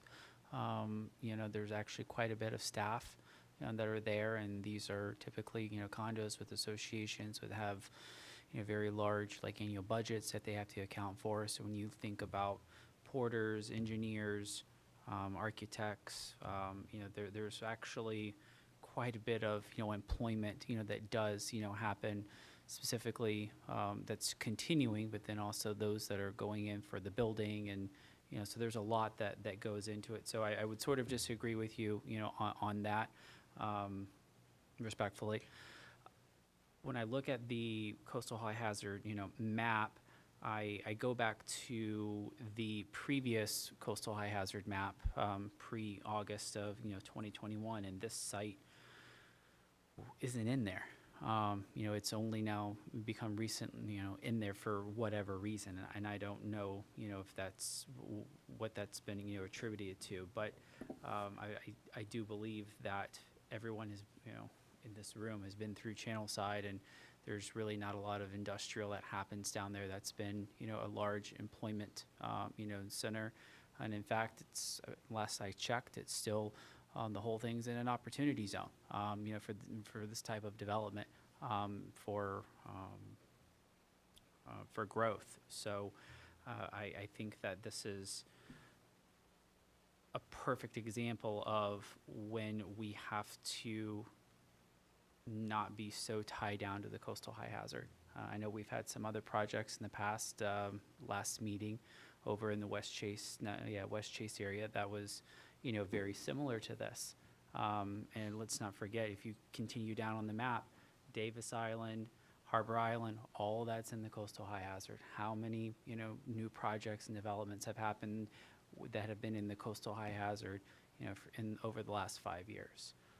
So I don't think that we should be making, you know, a recommendation just on the coastal high hazard, because this is an area of, you know, development. People actually want to be along the water, and in order for it to be along the water, you're probably going to be in the coastal high hazard.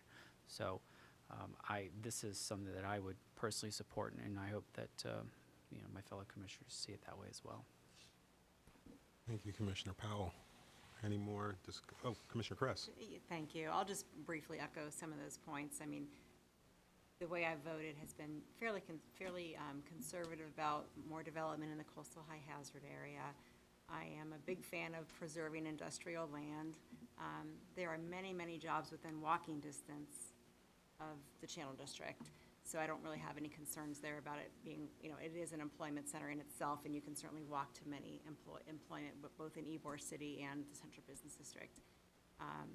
So with all that taken into account, I think this neighborhood is what it is now, and this is just one more piece of that puzzle. So I'll be supporting consistency. Thank you, Commissioner Kress. Yes, Commissioner Fernandez. Yeah, I just want to add on to that about the coastal high hazard area. You know, that's a hard contour line. You know, if a storm category 2 comes through, more than that is flooding. It's an arbitrary line, I think, around a category 1. And I think it's appropriate in some locations. You know, a site had come up in Palmetto Beach where somebody was in the CHHA, and it's, you know, it was an empty property. Do we develop it or not? But I think certain uses definitely make sense, even if they are in the coastal high hazard area. So that's all. Thank you, Commissioner Fernandez. Are there any more comments or questions from the commissioners on this item? Not seeing any more discussion. We'll go ahead and close the public comment on this item and open it up to motions from the commissioners. Yes, Commissioner Bernstein.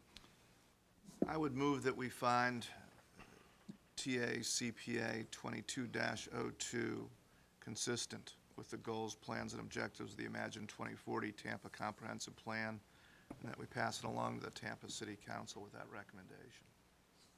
Second? Can we add some policies to cite for that? Absolutely. Thank you. And in support of that, among other things, I would refer to infill policy 1.1.17, land use policy 5.1.2, land use policy 9.6.2, land use policy 9.6.3, land use objective 6.1, land use policy 6.1.3, HSG objective 1.3, and HSG policy 1.3.4. You asked for it. All right. So that is a motion for consistency finding by Commissioner Bernstein, and that motion for consistency finding was seconded by Commissioner Buzza. All right. Is there any more discussion from the commissioners at this time? Seeing none, I'll ask the clerk to go ahead and do a roll call vote. Bernstein, Yes. Buzza, Yes.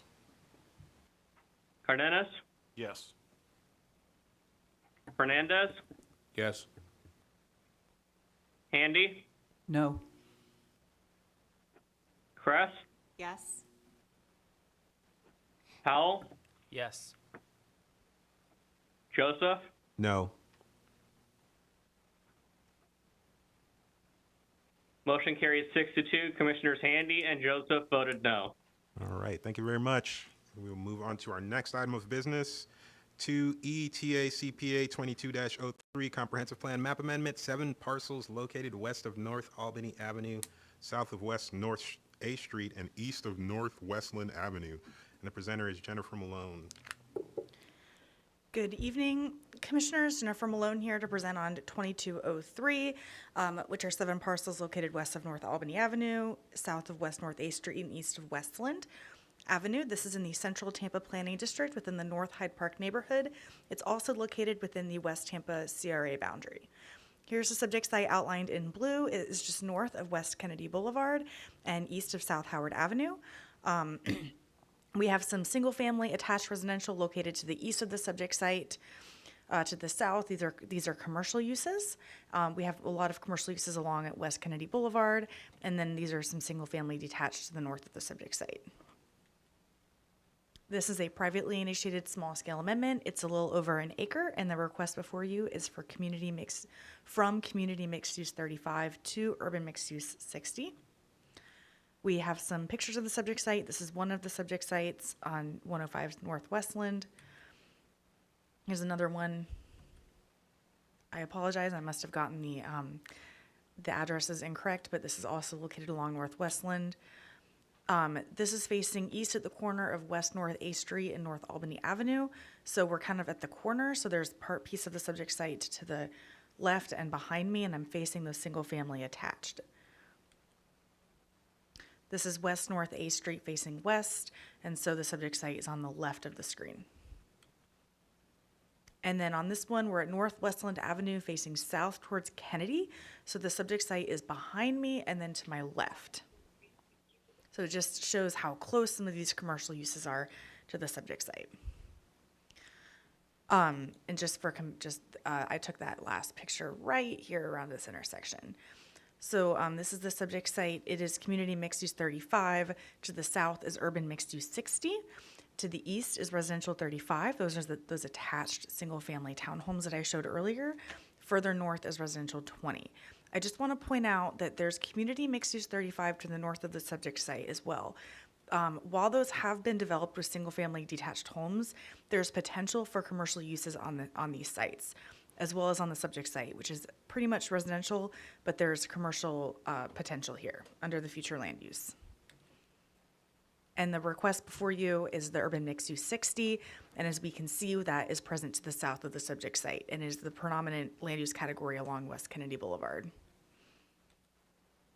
That this would increase the amount of dwelling units from 36 to 62. It would increase the amount of non-residential or residential square footage from about 90,000 square feet to 147,000. It would also introduce the commercial intensive zoning district, which is not currently allowed under the community mixed use 35 future land use. But the commercial, there are commercial zoning districts allowed in both. This would just introduce the commercial intensive one as well. The City of Tampa Planning Department does have an objection to this request. Those comments are included in your packet. We also received comments from the West Tampa Community Redevelopment Area Manager, and he had that gentleman had no comments on the request. The Planning Commission staff did find this consistent with the comprehensive plan. The comprehensive plan recognizes that the North Hyde Park neighborhood is transitioning to a more mixed-use development pattern. And it supports this. It recognizes the University of Tampa and the future expansion of Tampa General Hospital are important anchors and economic engines of this area. So increased density in this area of the city will continue to support the walking and transit usage and further the compact city form strategy, and will provide housing for Tampa's regional share of growth. I would just also point out that if the site were to be developed with commercial uses, the land development code does have those buffering and screening requirements, and we have policies that support that, and it could be developed with some commercial today as it is. So that wouldn't be, it would just expand those commercial uses. So it is consistent with the comprehensive plan. We have an applicant in person, but I believe that we also have an applicant to speak online. So I'll just turn it over to the applicant. Good afternoon, actually good evening, Commission. David Singer on behalf of the applicant. I'm at 101 East Kennedy Boulevard in the law firm of Shoemaker, Luke and Kendrick. If you'll allow me to share my screen, I have a very brief presentation to run through.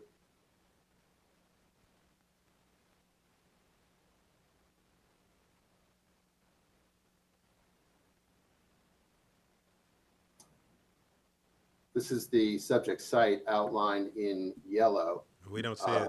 David, we do not see your screen. If you go to the share button at the bottom of the WebEx session. Yep, hang on.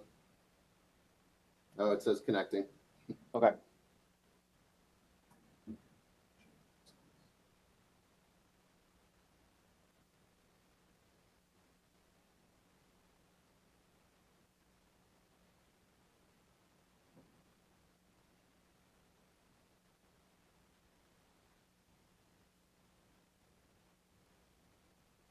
Is it still connecting on your end? Yeah, there's a little technology circle going around that says connecting. Mr. Singer, would you like me to pull it up on our desktop and run it from here? I have it saved to the If file. you can, that'd be great. Yeah. It's not very long. No problem.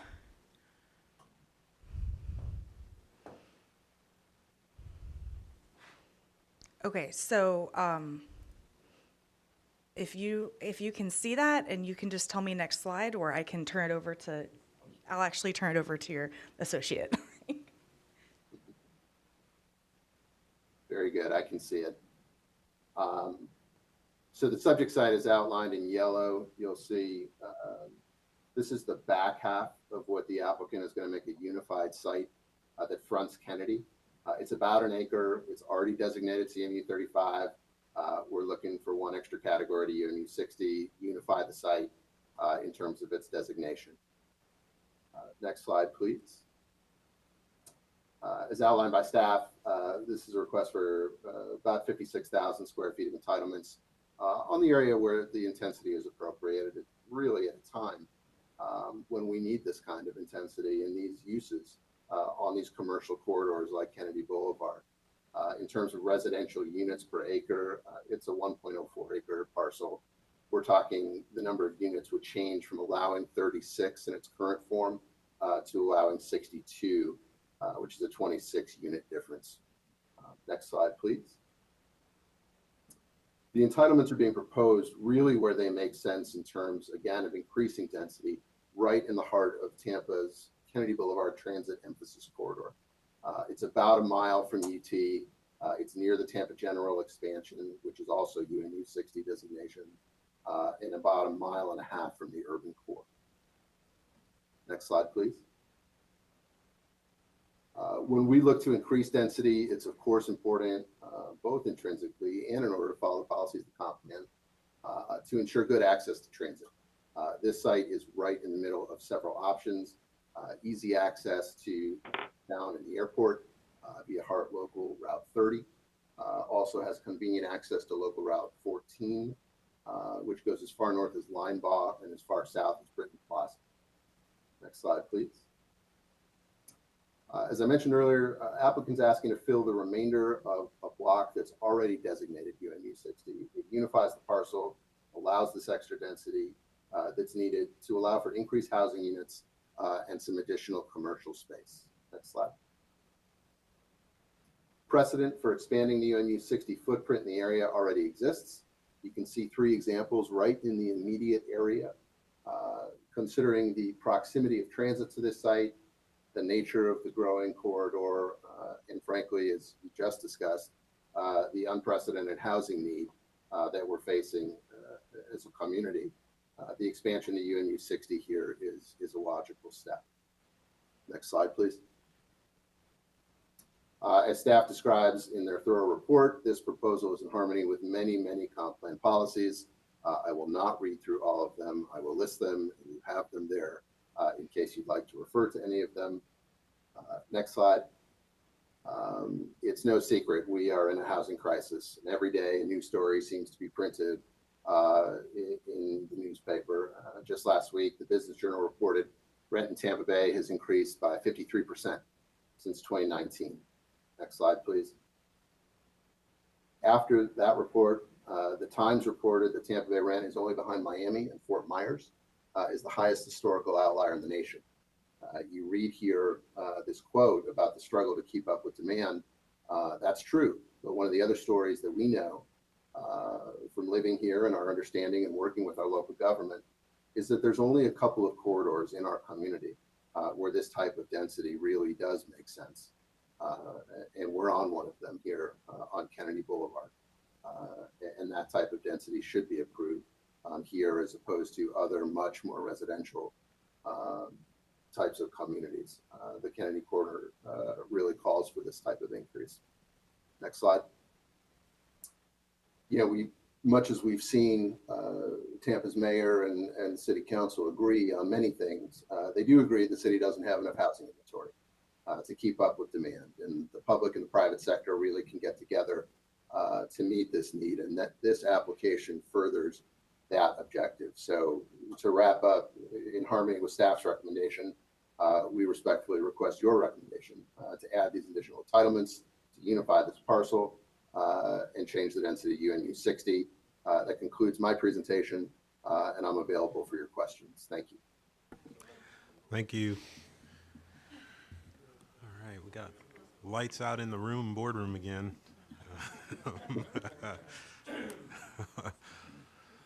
All right, we have a couple people sign up for public comment on this one, and I'm kind of overjoyed to see that a couple of these names are probably part of the applicant, but I'll still go through them anyway just to be sure. The first person, before I start with the first person, let me remind everyone that you have 3 minutes per person, and please state your name at the beginning of your comments for the benefit of the clerk. The first person we have in person actually is Colin Rice. Colin's part of the applicant team. Ah, okay. All right. Next up, we have Mr. Singer, which is you, the applicant also. David Singer, part of the applicant. I am the applicant and Okay. will yield that 3 minutes back to you. All right, thank you, sir. All right, next up, we have Matt Newton. Also part of the applicant. All right, Sorry for the dual signups. no problem. Better safe than sorry. Next up, we have Marina Malamud. Also part of the applicant. Okay.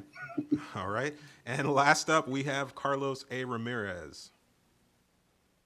Hello, Carlos Ramirez, 2103 West Carmen. Yes. May I have permission to share my screen? Yes, if it's possible, yes. Sure. Okay, let's see.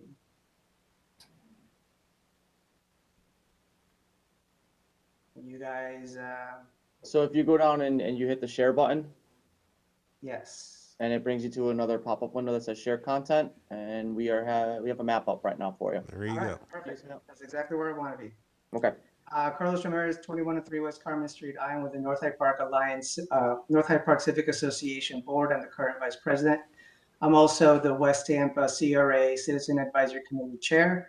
Unfortunately, we're not able to see this before, so the CAC has no comment on this. So today I will be presenting on behalf of the Civic Association. I just kind of want to point out what we're trying to do here with the CRA and with the neighborhoods is kind of to bring back the life that we had here in West Tampa. As you can see on this map, there's a lot of residential here bordered by the high intensity use along Kennedy Boulevard. We kind of want to mirror that, the same thing on our side. Our side, of course, as you know, being part of the CRA is blighted. So there's a lot of single family homes and residential uses that got switched to industrial and commercial, which we're okay with commercial, we're okay with development. We welcome it as long as it's the right one. You can see here, there's an alleyway just north of Kennedy Boulevard that kind of separates the high intensity with the CMU and the residential uses. We kind of want to keep that the way it is, that way it kind of steps back into the residential units. Some of the comments, some of the policies that we have objection with, 1.2.23, we feel that the scale is not appropriate with the surrounding neighborhood, as I pointed out with the map. And 2.1.1, again, this is supposed to be compatible with the surrounding character. This is going to be a really, really high intensity development, as we have seen some of the plans that have come out. And then 2.1.2, talking about vacant, underutilized. There's a lot of new townhomes that we are trying to bring back as, again, the single family use, bring back the neighborhood feel that are in this area right here. So we feel that that is not underutilized. We feel that that is the use that we want to have in this area here. A couple of things I want to point out in the transportation analysis. There is a project that FPID number 43649-1 is a project along Kennedy Boulevard that's going to be bringing a median. So the access to make a left turn out of Westland is going to be blocked, and it's going to be a directional median going into Albany. So anybody in this development who wants to go to downtown or UT or TGH, those high uses that that was just brought up, will have to go either through the neighborhoods or go make a U-turn somewhere else. So we are concerned with the number of cars that's going to filter through the neighborhood. Also, with the special area analysis, this does fall in CRA. So this is CRA and this is track 49, which the median income is $17,464, and we're at 39.4% poverty. So talking about affordability, talking about housing shortage, we want something that's going to be a little bit more affordable to the existing residents that are there.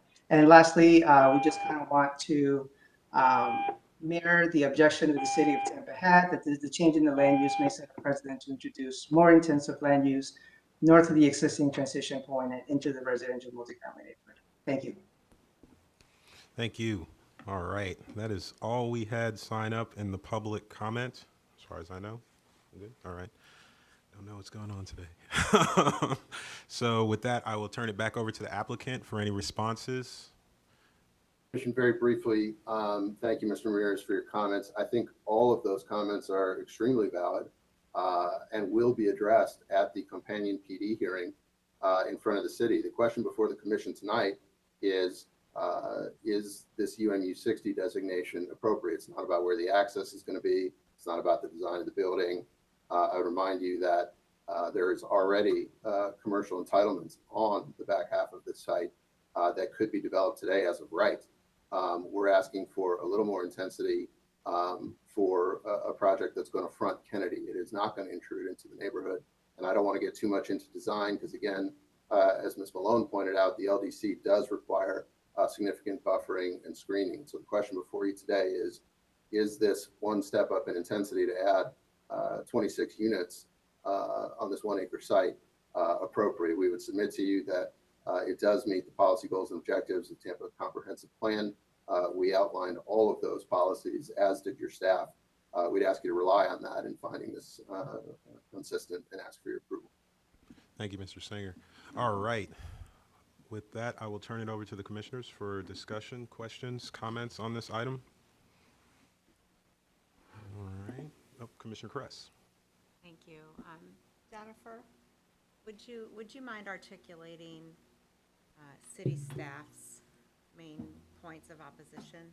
I believe city staff is on the line as well, but I can certainly take a moment to pull up that packet, or we can see if. Yes, city staff is on the line. This is Frank Hall with the City of Tampa's Development Department.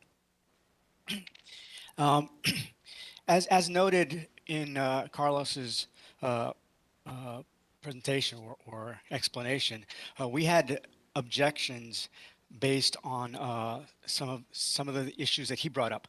First off, we said that the subject site, obviously, we know is located in West Tampa in the redevelopment area there, CRA. Future land use pattern along Kennedy generally uses the alley as a transition point between the intensive development along Kennedy and the less intensive development along that fronts North A Street. The alley separates the properties that front West Kennedy and the properties that front North B. And we believe that the CMU designation offers enough of a demarcation that allows for the transition between the intensive uses. That's why we made that's why we came to that determination, rather. I'm sorry. All right. Is there any more questions or comments, discussion from the commissioners on this item? All right, seeing none at this time, I'll go on ahead and close public comment on this item and open it up to motions from the commissioners. Commissioner Powell. Thank you, Mr. Chair. I'd like to make a motion that we find CPA 20-03 consistent with the Imagine 2040 Tampa Comprehensive Plan for this recommendation to Tampa City Council. All right, we got a motion for consistency finding by Commissioner Powell. Second. Second to that consistency finding motion by Commissioner Buzza. Are there any more questions or discussions on this item from the commissioners? Seeing none, I will ask the clerk to go ahead and take a roll call vote on this item. Bernstein? Yes. Buzza? Yes. Cardenas? No. Fernandez? Yes. Handy? No. Kress? Yes. Powell? Yes. Joseph? Yes. Thank you. Motion carried 6-2 with Commissioners Cardenas and Handy voting no. Thank you very much. Thanks to the applicant. Thank you to staff for the information, and we will move on to our next item. 2F, TACPA 22-04 Comprehensive Plan Text Amendment Cemetery Policies, and the presenter is Sam Thomas.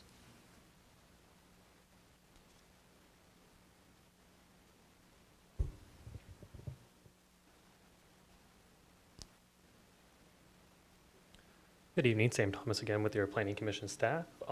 Before I get started, I would like to note that there was a revision sheet sent out to all of you on Friday. The revision sheet includes a few minor changes that came from further collaboration with the City of Tampa staff and some minor cleanup from Planning Commission staff. So a little background on this. This was publicly initiated. Tampa City Council at their regular meeting on February 3rd approved a motion to initiate the plan amendment. little background on the text. It's two new definitions, 13 new policies, modified goals and objectives, and cemetery and 2 new definitions. Cemeteries are added to the description of public, semi-public, and city-owned cemeteries is added to the recreational open space future land use designation. And also for your reference, if you want to see the exact language, that should have been included in your packet.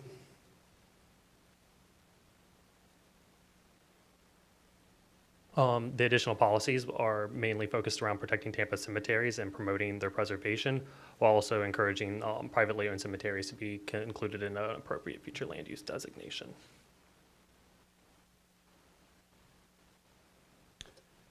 So Planning Commission staff found this request consistent with the comprehensive plan. The residents of Tampa have clearly expressed cemeteries have a substantial cultural value to the community, and as such, the comprehensive plan directs staff to take steps to honor the area's cultural values. And the proposed amendment to the comprehensive plan seeks to ensure cemeteries are recognized and appropriately protected and preserved, which is supported by the comprehensive plan. Lastly, adding cemeteries to the description of recreational open space. Designation clarifies that it's an appropriate future land use designation for cemeteries and is supported by ROS Policy 1.1.12, which encourages the dedication of properties for recreational use. Additionally, recognizing cemeteries under the rec open space designation is consistent with the existing comprehensive plan policies that provide protections for parklands. Based on those findings, Planning Commission staff recommends that the proposed text amendment with the revisions provided in the revision sheet be found consistent with the goals, objectives, and policies of the Imagine 2040 Tampa Comprehensive Plan. And that concludes my presentation. I'm available for any questions.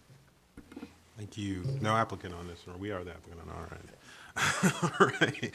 Are there any questions? Oh, no one signed up in the public comment for this one, so I will kick it right over to the commissioners for comments, questions, and discussions of this item.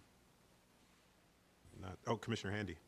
Yeah, the only question I had when I first read through this might have been amended because I'm not sure that I see it, but I think it did say that intended to be used was crossed out. We removed that, yes.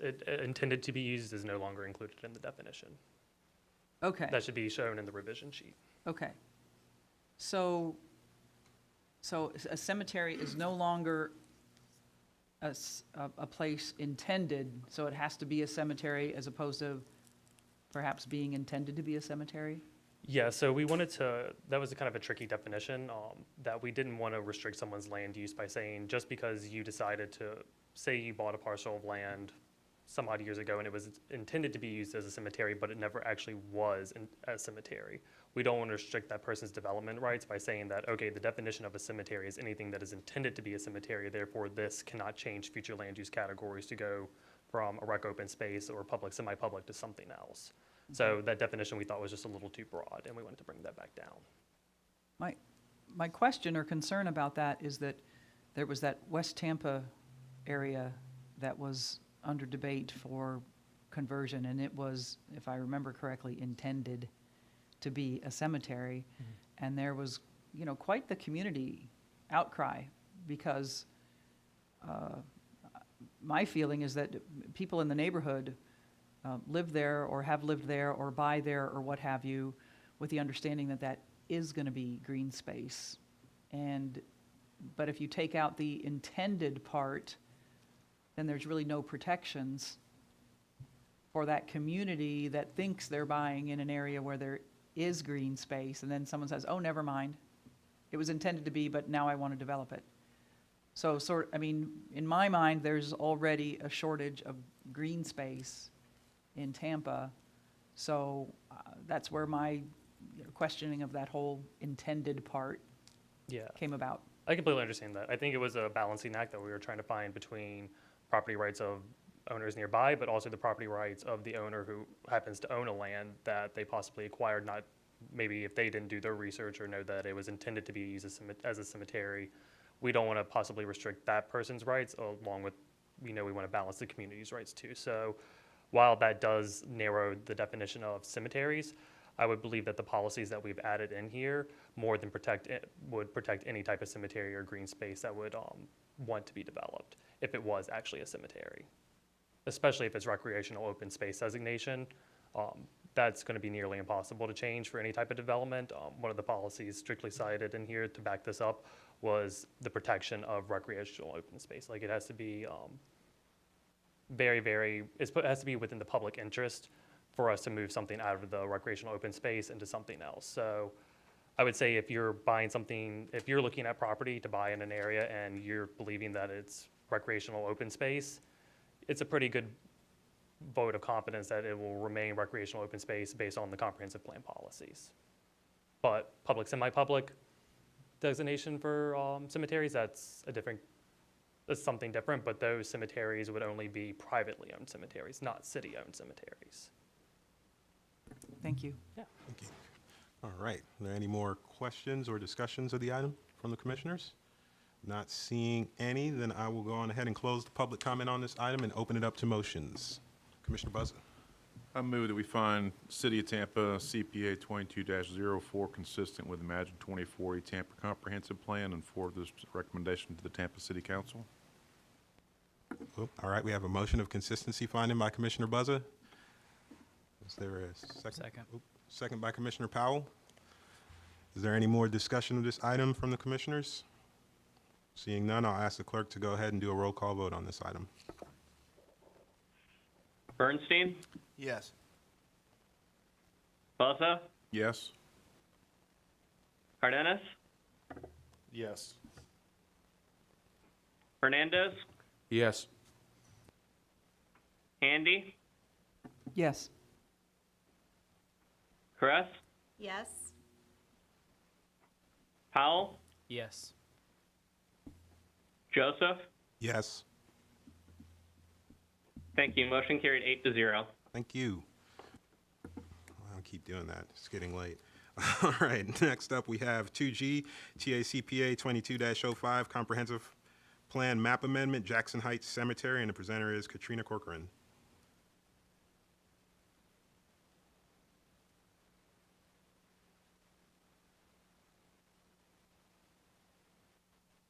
Your mic is off. Can you all hear me? Good evening, Commissioners. Katrina Corcoran, Planning Commission staff. I'm here to present Tampa Comprehensive Plan Map Amendment TACPA 2205. This is the Jackson Heights Cemetery. Some background on this plan amendment. It is a publicly initiated plan amendment by Tampa City Council to recognize existing City of Tampa parks. Each park is listed on the City of Tampa's dedicated park list. All sites would be recognized through the Recreational Open Space Future Land Use designation. The general location of the plan amendment is shown on this map. Some notes: it is within the Central Tampa Planning District, the East Tampa Urban Village, and the Jackson Heights neighborhood. The subject site is shown here outlined in black at the purple site. It is bordered on the north by Lindell Avenue, on the south by East Lake Avenue. This is the subject site at 3600 East Lake Avenue. This is facing the subject site looking west from North 37th Street. This is facing the subject site looking east from East Lake Avenue. This shows the adopted future land use as it currently stands. You see the subject site is public, semi-public. To the east, you see light industrial. To the north, R10. To the south, Community Commercial 35, as well as more R10.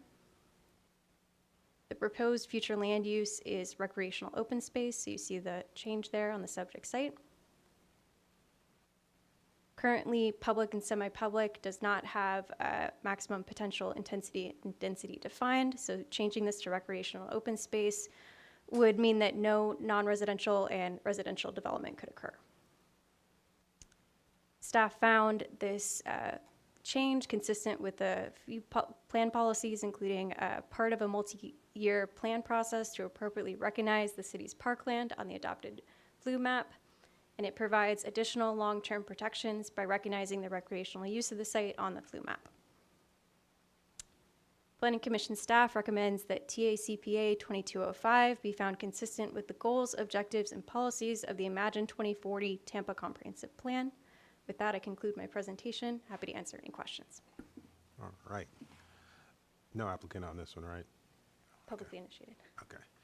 No one signed up for public comment on this one either, so I'll turn it right over to the commissioners for any discussions, questions, or comments on this item. Not seeing any lights in the room, I will go ahead and close public comment and open it up for motions. Yes, Commissioner Bernstein. Thank you, Mr. Chair. At this time, I would move that we find TA CPA 21-05 consistent with the goals, policies, and objectives of the Imagine 2040 Tampa Comprehensive Plan, and that we pass it along to the Tampa City Council with that recommendation. All right, we have a motion for consistency finding from Commissioner Bernstein. Second. And a second to that motion by Commissioner Buzza. Is there any more discussion of this item? Questions from commissioners? Statements? No? Then I'll ask the clerk to go ahead and do a roll call vote on this item. Bernstein, Yes. Buzza, Yes. Cardenas, Yes. Fernandez, Yes. Handy, Yes. Kress, Yes. Powell, Yes. Joseph. Yes. Thank you. Motion carried 8-0. All right. On to our last item of business, TACPA 22-07 Comprehensive Plan Text Amendment Floor Area Ratio for Residential and Regional Mixed Use 100 Future Land Use Category. Ms. Malone, you have like the longest names for items tonight. Staff Presenter Jennifer Malone. Jennifer Malone, good evening. This is text amendment 2207. I'm not going to repeat the name. This is publicly initiated by City Council, so Chair Joseph, there's no applicant. And this language has the same intent as TACPA 2111. You all might remember that that was also initiated by City Council. It removed what we call the FAR option in the Central Tampa South Tampa and New Tampa planning districts. So the certain land use categories in those planning districts could no longer use floor area ratio for single-use residential projects. So this just expands that to also include the regional mixed-use 100 future land use category in the South Tampa and New Tampa planning districts. So to utilize the FAR for residential development in the regional mixed-use 100 future land use category, an applicant would have to have two uses on the subject site. So it would have to be a mixed-use development to utilize that floor area ratio. Otherwise, the density would need to be calculated by dwelling units per acre. And I showed this map at the briefing, but just a quick overview, there's a very small area of the city that has the regional mixed-use 100 in the South Tampa Planning District. It's just south of Kennedy in the Beach Park neighborhood. Specifically, I have it outlined in the yellow. And so that's essentially what this would be affecting. There is none of it in the New Tampa Planning District, but the language was added so that way it's consistent with the language that was added for 2111. The Planning Commission staff found this was consistent with the comprehensive plan. We have policies about preserving neighborhood character and design sensitivity. The language is also adding a statement about if the applicant uses FAR for non-residential through a mixed-use project, it has to be consistent with the surrounding area. Excuse me, it has to be compatible with the surrounding area, so we found that addition was consistent with these policies. It would also provide for growth in the area of the city while incentivizing mixed-use development, which is encouraged by the comprehensive plan. So applicants can still utilize FAR for non-residential and residential developments, but there has to be two uses. So we did find that that would really encourage mixed-use development. It's also not removing this provision for the West Shore, Central Tampa, or University planning districts, which are kind of what the plan looks to as their high-growth planning districts areas of the city. And so with that, it's consistent. I'm available for any questions, and thank you for your time this evening. All right, thank you. And we will turn it, no one signed up in the public comment for this one, so I'm going to turn it right over to the planning commissioners for questions, discussions, or questions. Yes, Commissioner Powell. Thank you, Mr. Chair. This all stems back, Ms. Malone, from when we were, having discussions about Tampa City Council was trying to reduce apartment buildings, correct? They were using FAR? Yep. especially, yeah, in the South Tampa Planning District, a lot of the residents were seeing a lot of single-use apartment buildings being built utilizing FAR. There's a letter in the packet from an representative who was representing Save Beach Park LLC. So that group wrote a letter to the city council, it was Chair Goods at the time, requesting that the RMU 100 was added as part of this, because they felt that they were being affected in that area of the city. Sure. With this designation, though, do we see a lot of this being used for like affordable housing projects? You know, because everyone keeps talking about, you got to have more density in order to make, these projects more affordable. I just was talking with Councilman Goods this morning at the AHAB meeting, like about this and about the need and all that. So I think that we're starting to creep upon creating potentially a problem for us, not now, because we're appeasing citizens today, but we're going to pass the buck down to, those, 15 years later, where we're like, oh man, we really need to figure out how we can get more density. That's just where I see. I'm not going to support it, but that's just where I see this going. All right, thank you, Commissioner Powell, for your thoughts. Are there any more questions or comments, discussions? Anybody have any thoughts they would like to share? Seeing no more at this time, then I'll go ahead and close the public comment on this item and open it up to the commissioners for motions on this item. Commissioner Bernstein. Thank you, Mr. Chair. This time I would move that we find TACPA 22-07 consistent with the goals, policies, and objectives of the Imagine 2040 Tampa Comprehensive Plan, and that we refer it to the Tampa City Council with that recommendation. I have a motion for consistency finding by Commissioner Bernstein. Second, please. Second by Commissioner Buzza. Is there any more discussion of this item among the commissioners? Seeing no lights on, I'll ask the clerk to go ahead and do a roll call vote for this item. Bernstein, Yes. Buzza, Yes. Cardenas, Yes. Fernandez, No. Handy, Yes. Kress, Yes. Powell, No. Joseph, Yes.